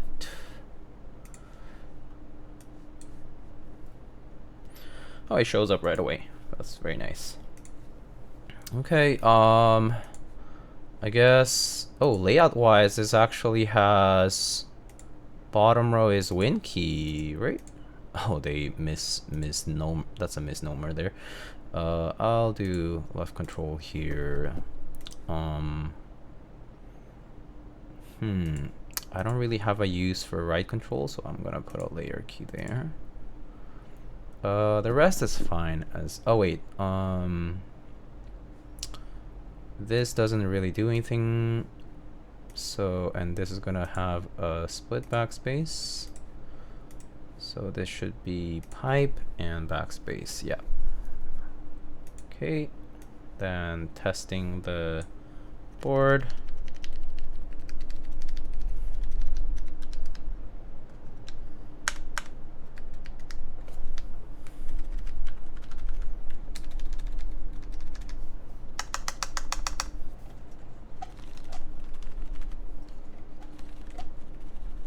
Oh, I should have, let me remove that. Yeah, they shouldn't be doing anything.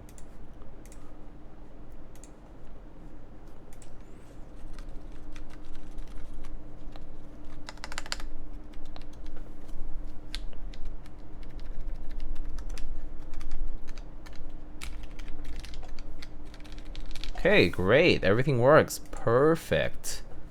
Very good.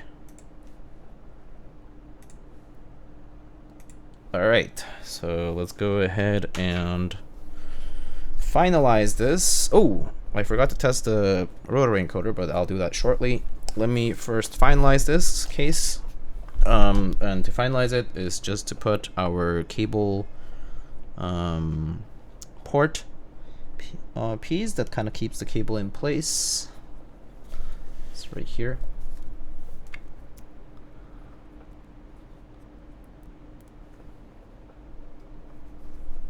Just 2 little screws here to tighten on this soft plastic piece.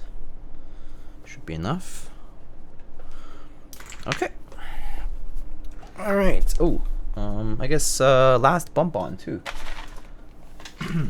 Just to cover it, just to make sure it's complete, right? I can always remove it later, so not a big deal.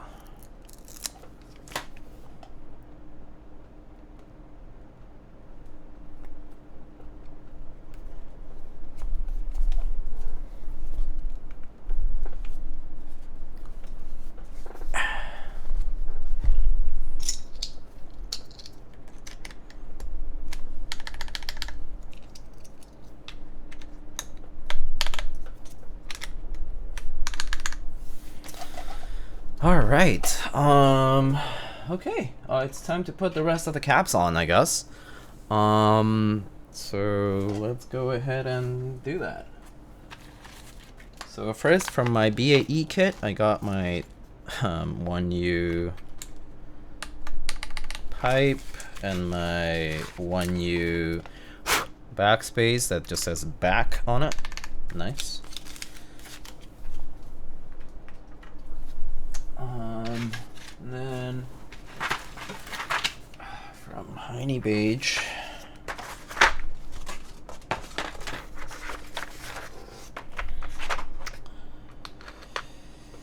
let's do the main portion.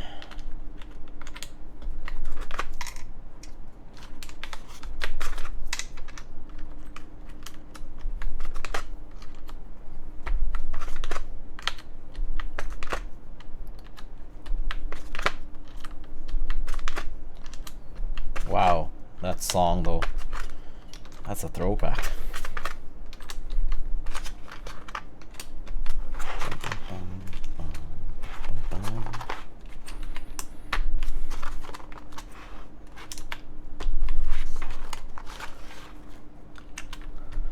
Shame Beige add-on BAE kit doesn't use an icon 1U backspace. I agree. I think it would have been. I think it looks nicer. The icon 1U for the 1U especially.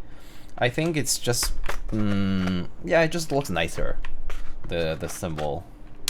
I also agree that it should have been a 1U icon backspace. I get it that it's like text plus icon, blah blah blah, but I do think that it being consistent with like the way all these boards did it is pretty nice. So yeah. Yeah, maybe the next time someone does any kind of beige kit, hopefully someone can make some of these keys. It would be nice.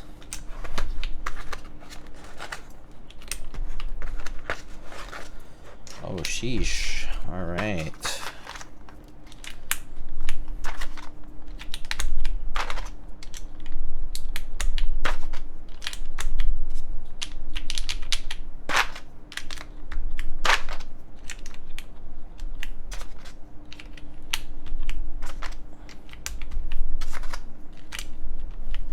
So, the numpad.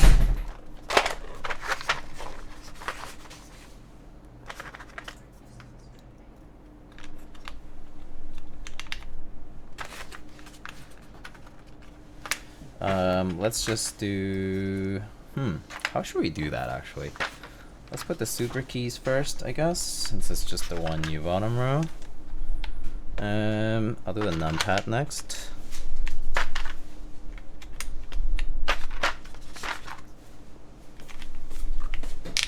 Also, you should use scoops. Oh, please. You don't even have to tell me to use scoops.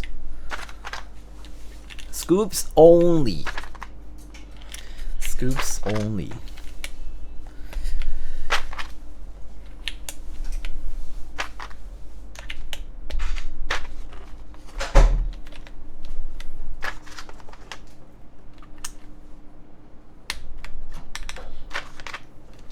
I'll just have to do regular numpad layout here for this portion. I didn't put an LED on this, which is kind of a... maybe I should have. I need to see... Let's see, let me get that other board. Where did I just put it?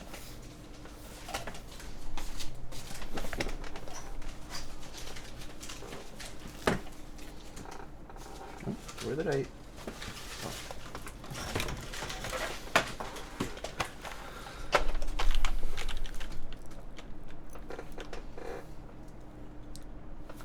Ooh.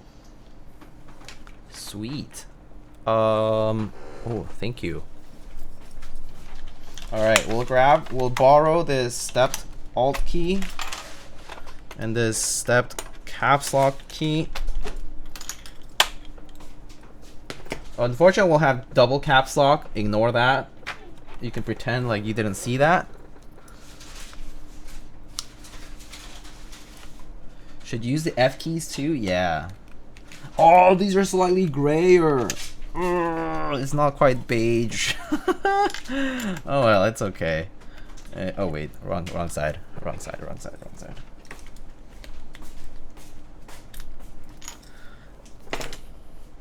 Oof. It's okay. It's okay. At least it's symmetrical. It's like an accent. It's alright. We're gonna cope. We're just coping. I don't know what to use for the 1.5 U's then. Controls, I guess. We're gonna cope tonight.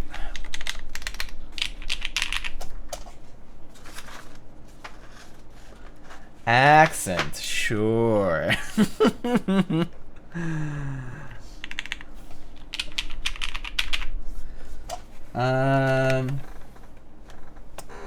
Let's see. Do we have...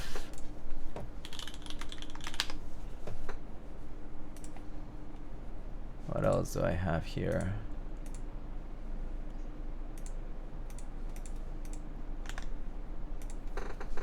Resin would be haram on this. We can do resin if you guys really want. I did have resin prepped for this. So if you want resin, I can do it. We can do a vote. Step control in beige add-on? Oh yeah. The Edition kit had the step control. Let's do that, why not?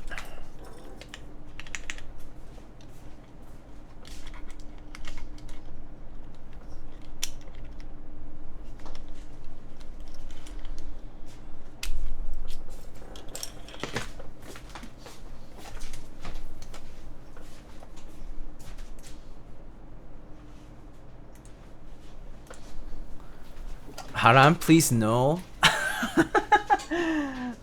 There's strong opinions about this, I'm sure. I know people dislike it. Some people do, and some people don't. Wait, where's my extension kit? Extension kit. Here's.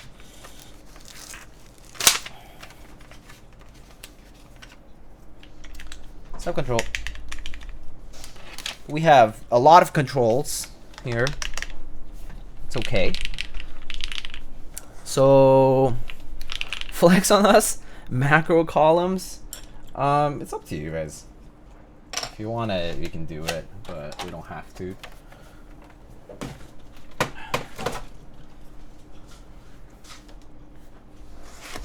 Disaster. Says the guy who would harvest vintage boards. I don't understand. There's a big irony in this statement. You're the disaster here, Joel. Don't you understand that? Don't you see it? Hiya. Numpad should have been all resin. Nah, that's too much. Because also the 2 U keys you can't cover. So actually, it was right in front of you. So I had prepped these guys here. I kind of like coordinated them by color-ish.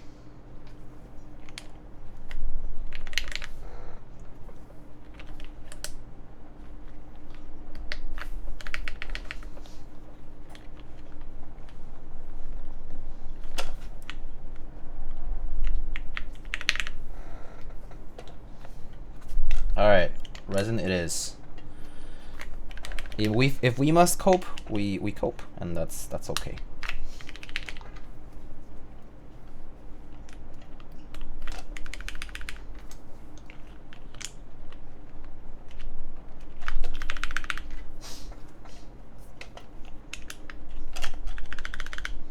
Oh, maybe I should have gone it the opposite way, but it's okay. This is good. Alright. Replace the numlock with a windowed numlock. Oh, I do have that one, although I haven't put the LED. Yeah, sure, why not? I'll do that. So that it matches the caps lock key that's windowed, right? I think it's here. I think there's one here.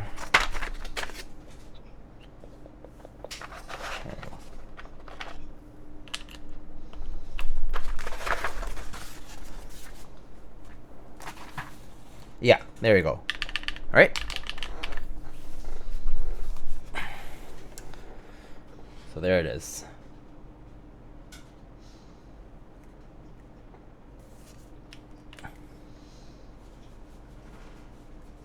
If you squint hard enough, it almost looks correct. Yeah, it's close enough. Close enough. Here, look. At least I'm trying. Okay. We could have just gone the not trying at all route, and it would have sucked. So yeah, weight check. We can definitely do that. Yeah, weight check it is. Oh, this shit's heavy. Okay, is it teared? Okay. 4.9 kilos, so 5 kilos built. 10 pounds and 14.5 ounces. Pretty much just about 5 kilos. Closing in on 5 kilos here. 4.95. It's some heavy board. Oof. People that said 5 kilos unbuilt lied. Urgh. How dare they round up? How dare they? How dare they?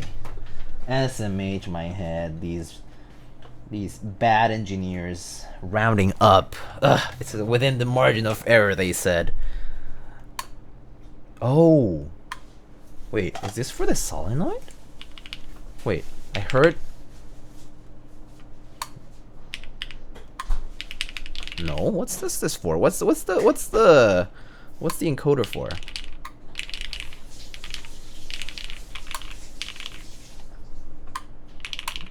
What's the rotor encoder for? Let me look on vial, whatever.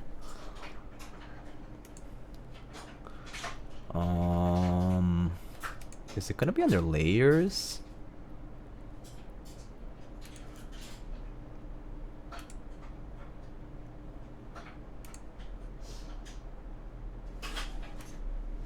Thought it was changed buzzer and solenoid? Okay.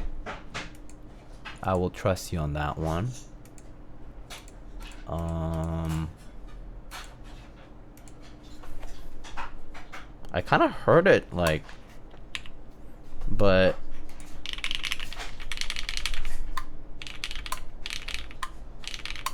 you can hear it click, but then I don't hear it anywhere else. I don't know why. It's like not triggering, I guess. Is it not in the right, like, should I go back in and check what's going on? Firmware no worky? Yeah, I mean, it's supposed to just work I mean, they told me it would work just straight up, but guess not. Do you plug it in? Yes, I plugged in the keyboard. Oh my god, plugged in. I am typing on this keyboard. There we go. Yeah, it's plugged in.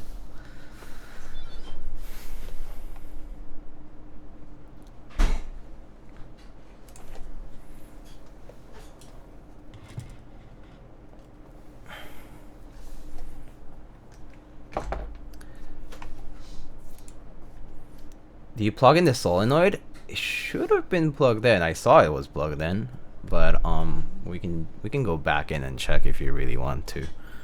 So I can do that. I need to remember where these screws were. Here.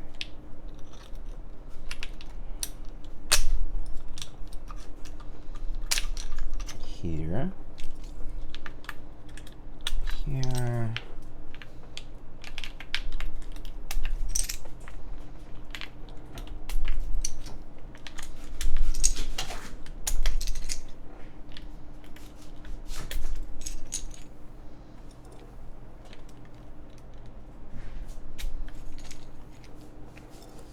Screwless was a mistake. I don't like screwless myself, but yeah, I get why people do it, but not for me.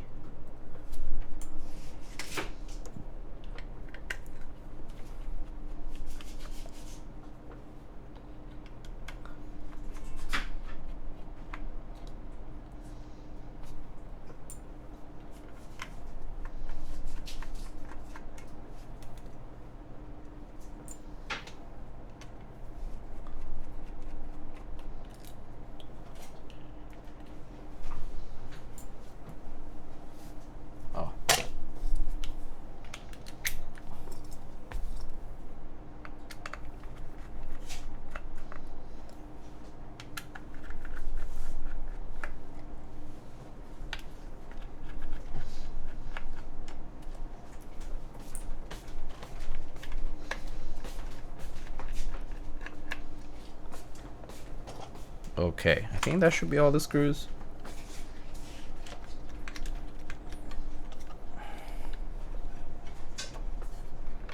Oh, it's so hard to lift this up. Oh wait, I didn't get one of them.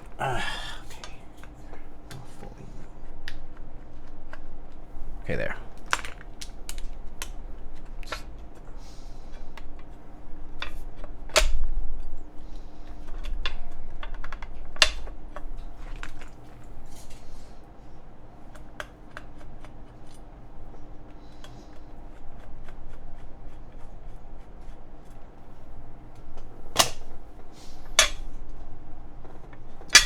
Blocking on the keys.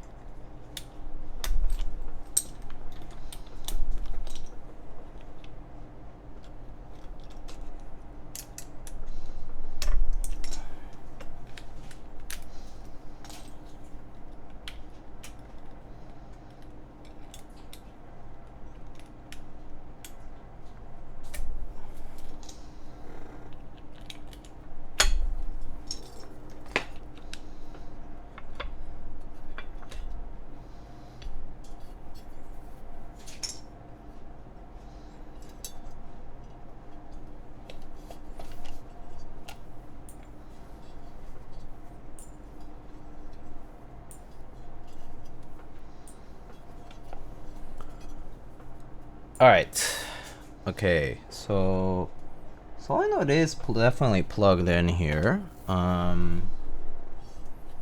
mean, I did have a spare, which I guess I can always try, but I don't get why this one wouldn't work.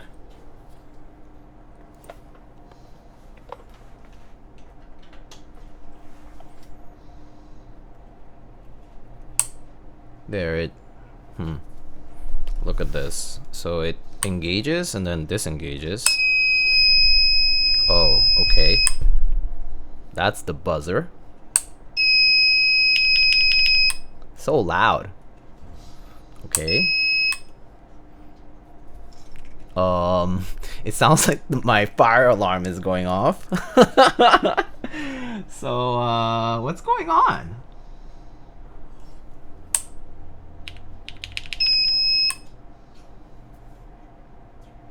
What's going on?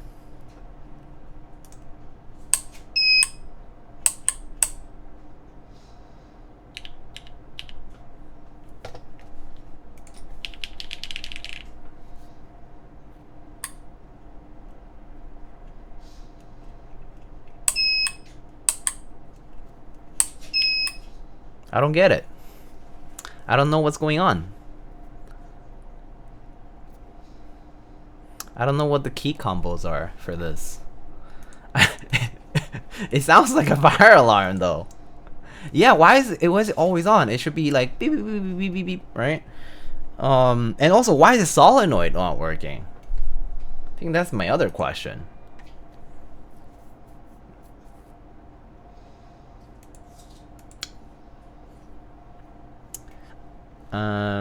I guess I will maybe a guide for the class 80 will have us Studio class 80 because those ones also had the solenoid stuff, right?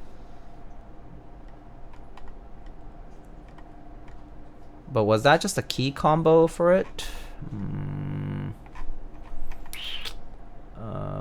Blogs. No. Download files. No. Any guide avail? Okay. Well, because their website doesn't really tell us anything.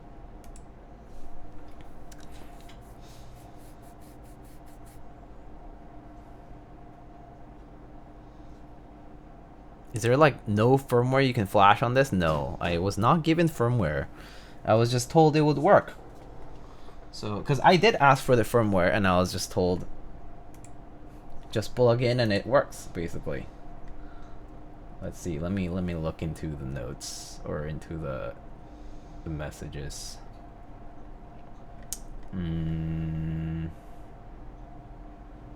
I ask? Yeah, if there's programmability. Let me know if there's any files. VL, automatic connection.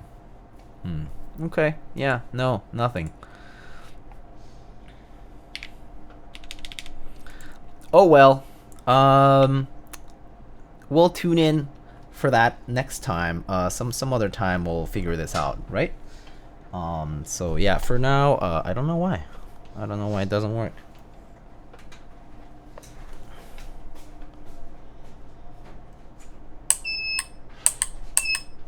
I don't get it.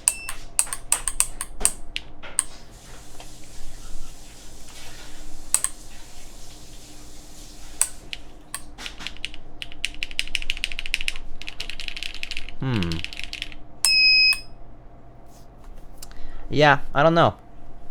I'll have to ask. It's not a pressable button, by the way. It is only a knob. It does not have a button to it. Yeah, keyboard screaming at us. I don't think there's much I can do here. Yeah. Okay. I guess I will put it back together. No solenoid or buzzer for today. All we get is it's a buzzer, all right, but it just goes off like an alarm, and that's all we get today. This key's blocking it. Yeah, it's okay. It's a proto, and I was not told proper instructions despite asking. So, hopefully, I'll just ask a simple question like, "Hey, how do I work the solenoid and the buzzer?" If they tell me automatic or it just works, okay, that's not an answer. But Surely I'll get something. So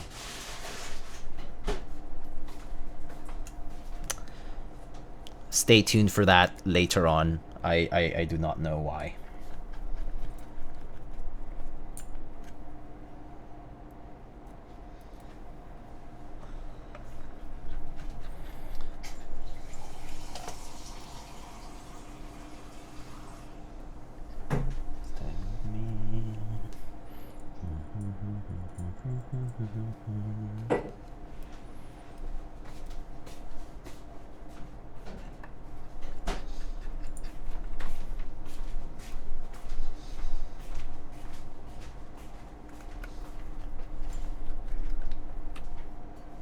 You know, despite these being M2 screws, at least the one thing I can appreciate is that their torques a little bit better than using hex, and certainly better than using Phillips. So yeah. If only there were Phillips could watch them all in 4K. Too bad Twitch doesn't even stream in 4K.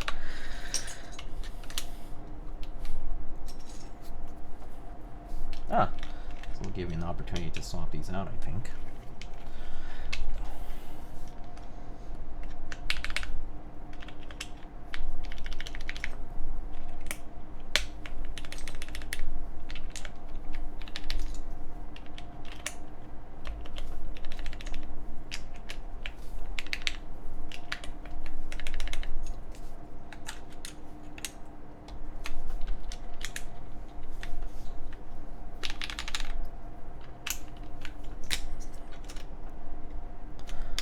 Oh well, we did what we could on that end.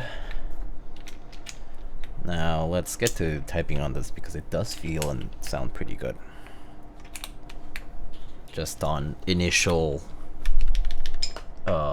impression here.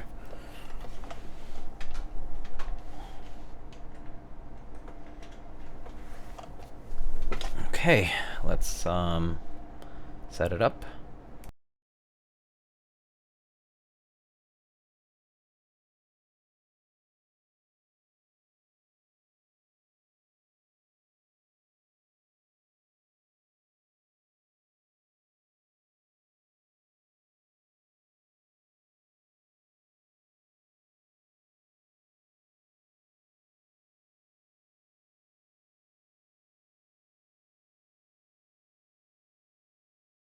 Alright, that's all set up.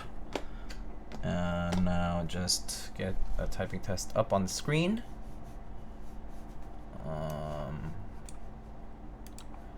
Okay, and let us go ahead and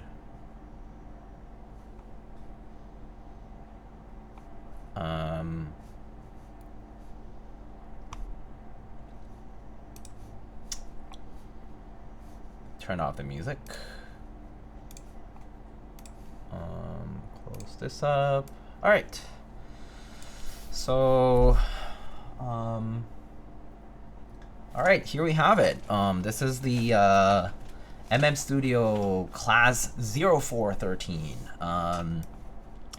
This board is inspired by a couple of different vintage boards. One for the case design, the 0413 from Cherry, the G80, and the second board is the 0537 for the AT style layout. And yeah, today we actually built it up plateless. This is a prototype unit, and this is kind of like the first round of prototypes, which has this side cable routing over here. There's a cable that's just connected right here to a USB-C port, and it has this knob over here which supposedly toggles the solenoid and so on, but that didn't work out.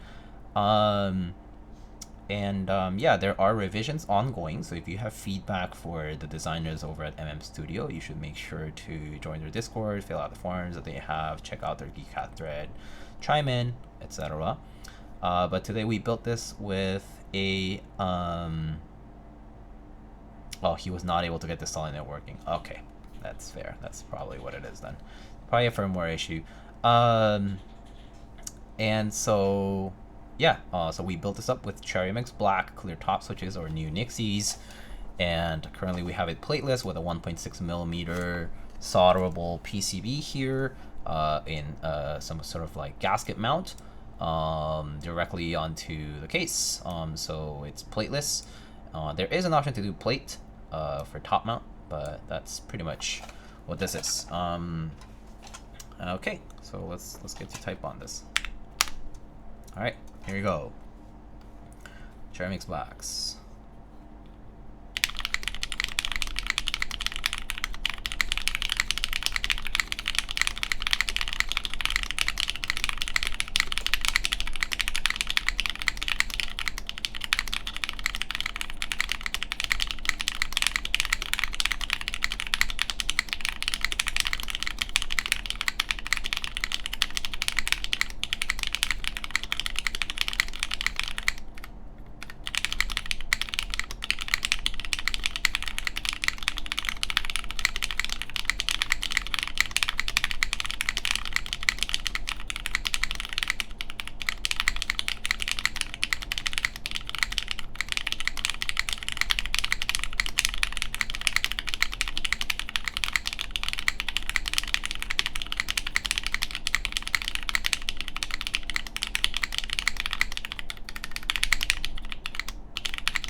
It's a very nice sounding board. I mean, I think MX switches on playlists just generally sound really good.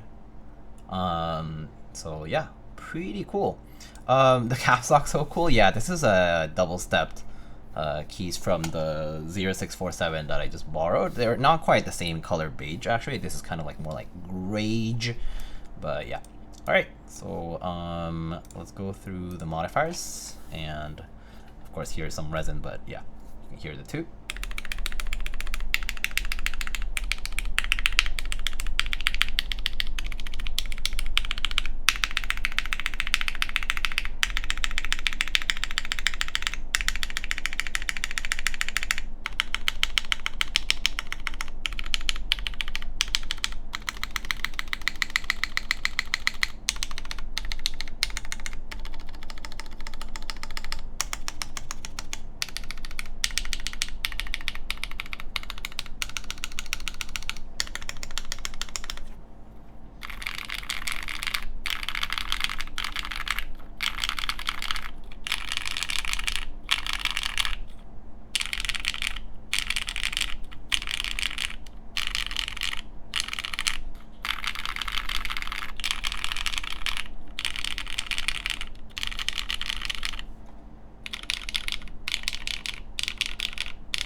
The enter's a little tight, but I think that's just the key might be just pressed in a little too much. But yeah, it looks and sounds pretty good in my opinion. What do you guys think? Know that this camera orientation, I think it's about as good as it gets here to kind of show the whole thing from the side. It's a creamy black. Okay. But it looks good. It's super chunky. It sounds really good in my opinion. I think the play with this board, honestly, it is to do plateless. At least personally, I think it's fun. It is pretty flexy actually, and it is not quite as even as you might think because the gaskets are kind of like, where are the gaskets here? There's like 2 down here and like 3 up here, something like that. And so the corners are a bit too flexible because the kind of PCB is just kind of floating there. So you'll see it here in the enter key here especially. Right? Like there are going to be some parts of this PCB that are going to bend extra because they're away from the gasketed portions. Obviously unrealistic that you'll be pressing too hard on this, right? But like it definitely has a good amount of flexibility in certain portions versus others, right? So just something to note. Like especially at the edges, you'll definitely see more bend than other places. But that said, not realistic. Like in terms of regular typing.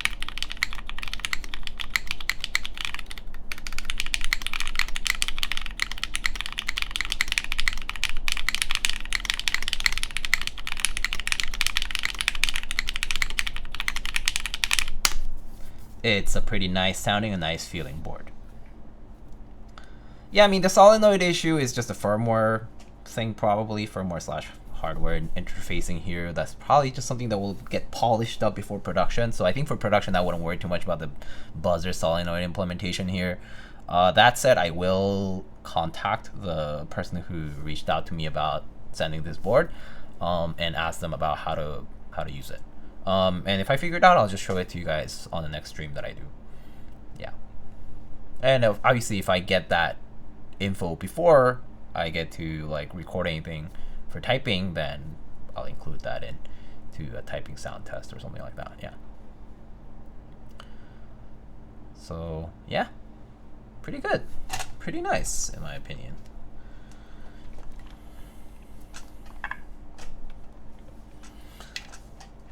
Yeah, no, this is pretty good actually. Let me see. What's the price for this? Did they say price here? Price. 360 US without a plate. $30 for plate, $50 for copper and brass, and some extra accessories between $5 and $25. So $360 for something this big is actually really good. At least as far as I think it's a good deal. Like as far as like if you want something chonky and vintage looking like this, one thing I will say is that the coating on this is pretty good. The quality of the coating, I did see some kind of smudging, but I think that might just be some maybe residual oil or something from handling in the factory, or maybe something like that, but I think it cleans off. But other than that, like the actual coating quality here is quite good. Yeah, 360 I think is pre-shipping, right? So you'll be expecting maybe like, let's say 450, okay? But the coating itself is like pretty even. It does have a little bit of a sandy sort of texture to it. Kind of like how it sounds is how it feels, a little chalkiness to that feel. But it's nice and even. I don't notice like weird bubbles or like protrusions, you know? Like I don't notice those kinds of like weird imperfections on the coating itself. So that part is pretty good. Like there is a slight bit of discoloration here at the edge, but okay, it does wipe off. I think it's just oil. So if I like wipe this off with a slightly more soluble thing, it'll probably just wipe right off. But other than that, like the coating itself is pretty good. Oh, here I see the coating being a little weaker towards these filleted portions here. I see slight discoloration here, but I think again this is a prototype. Hopefully for the production units they won't have any kind of discolorations like that, but it's very, very, very light. But the color for matching beige, really good. Not quite exactly the same color, it has a bit more of a gray tone to it on this inner piece here. But overall though, it looks very nice. Very nice. I have to say, if I had to choose, I personally like this side integrated cable look much better than the idea of plugging it from behind like this. That said, practically speaking, their redesigned port is gonna be more useful, and you can easily, you know, put the board back and move it around and all that. But yeah, I do like this better with the side port, but that's just me. That's my personal opinion. And yes, this proto is E-coded, yes. Left side port would have been perfect. I personally don't really have a use for a left side port, but I can see the that appeal. Yeah.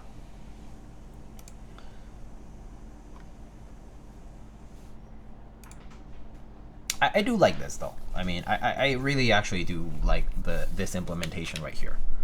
There's wire kind of going into the side and locked in right there, and just plugged in directly to the PCB. And yeah, it's basically like an integrated cable keyboard, but you can actually replace the cable pretty easily. So that part is nice. And hey, it fits Lindy, so that's a good thing, right?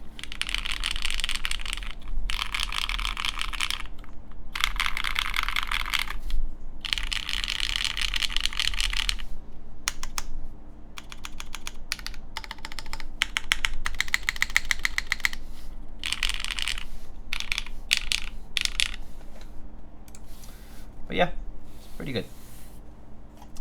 Alright, let's take a quick look here at the final product. Just gotta put some of these little things away, kind of messy. And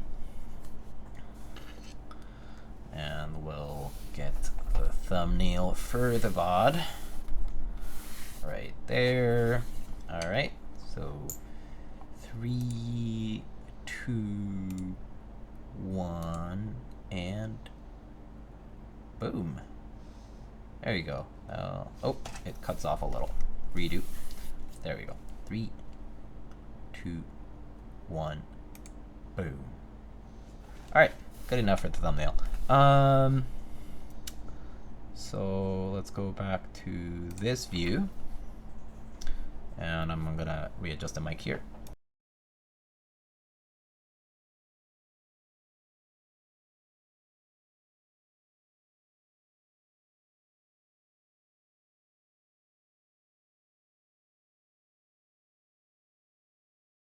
Muted. So this 5 kilogram weighing board, just to kind of show it to you one more time. Here is the resin columns that you guys suggested, and those quote unquote accent color keys from the 0647, and I'm shaking here, lifting it with one arm, but it's a very heavy boy, 5 kilograms here. The layout itself, pretty nice. I actually enjoy the color of the PCB as well. It's nice that we were able to build this with BAE, kind of more faithful to the idea of having the original AT layout. But yeah, and there's the side profile. Side profile is rather simple, pretty kind of more standard wedge-like design. With this top piece, actually, as you can see, it does extend a little past. So that's the actual side profile of this board. Yeah. Is Mr. Bongo taking a break? Yes. Liam, aka Hello Caps, is taking a break. He usually takes a break between like that around like Halloween, like post Halloween, until like a little bit after. Yeah, he takes an extended break because he believe does a bunch of sales before that. So yeah, and then after that it kind of takes a break. So yeah, he's taking a break, but I think he might plan to do more sales sometime soon. I don't know. You can probably shoot a DM and ask. But yeah, I think they're taking a break from casting keycaps.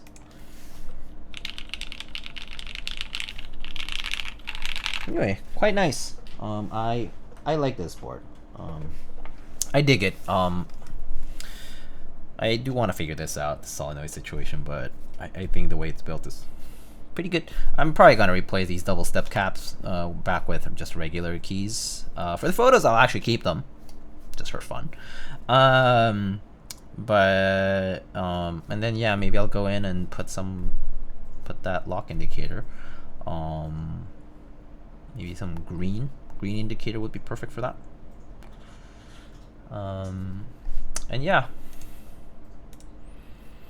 I guess that pretty much is all I got for the class 0413. If you guys have any questions, feel free to ask away. But we're gonna be wrapping up soon. A baseboard for a Pays Diego. Thanks for stream. Oh, thanks for coming by. Oh wait, what's this? Something playing. Oh, I see.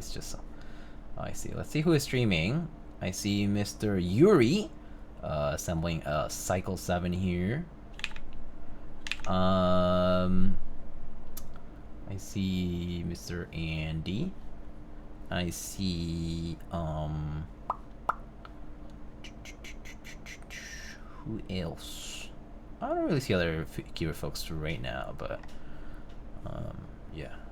If you guys want to see a Cycle 7 build, we can go check out Mr. Yuri for the win. Yuri FTW. He's a Spanish, so from Spain, streamer.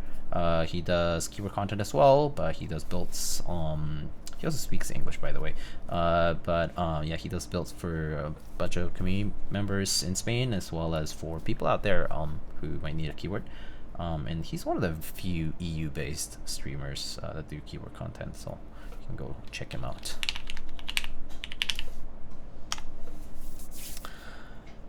Does it have an indicator where you put caps lock? Yes. Oh, wait, where I put caps lock? No.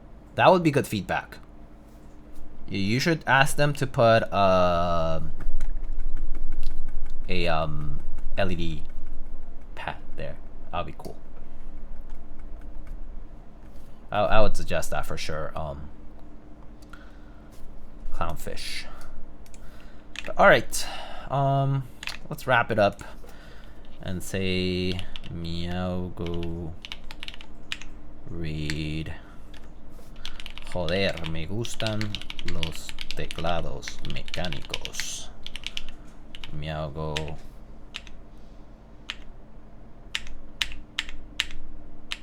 Hi. It says, shit, I like mechanical keywords, basically, in Spanish. That's our raid message. Okay, friends. I guess that's about it. I'll see you guys on the next stream. I think I will be I will be building an exciting board. It will be the Altair X by Mr. AIO3. It's a split keyboard connected by USB-C cable with 2 sites. I will suck at typing on that, but you'll get to check it out. So I'll be building that soon. Bye.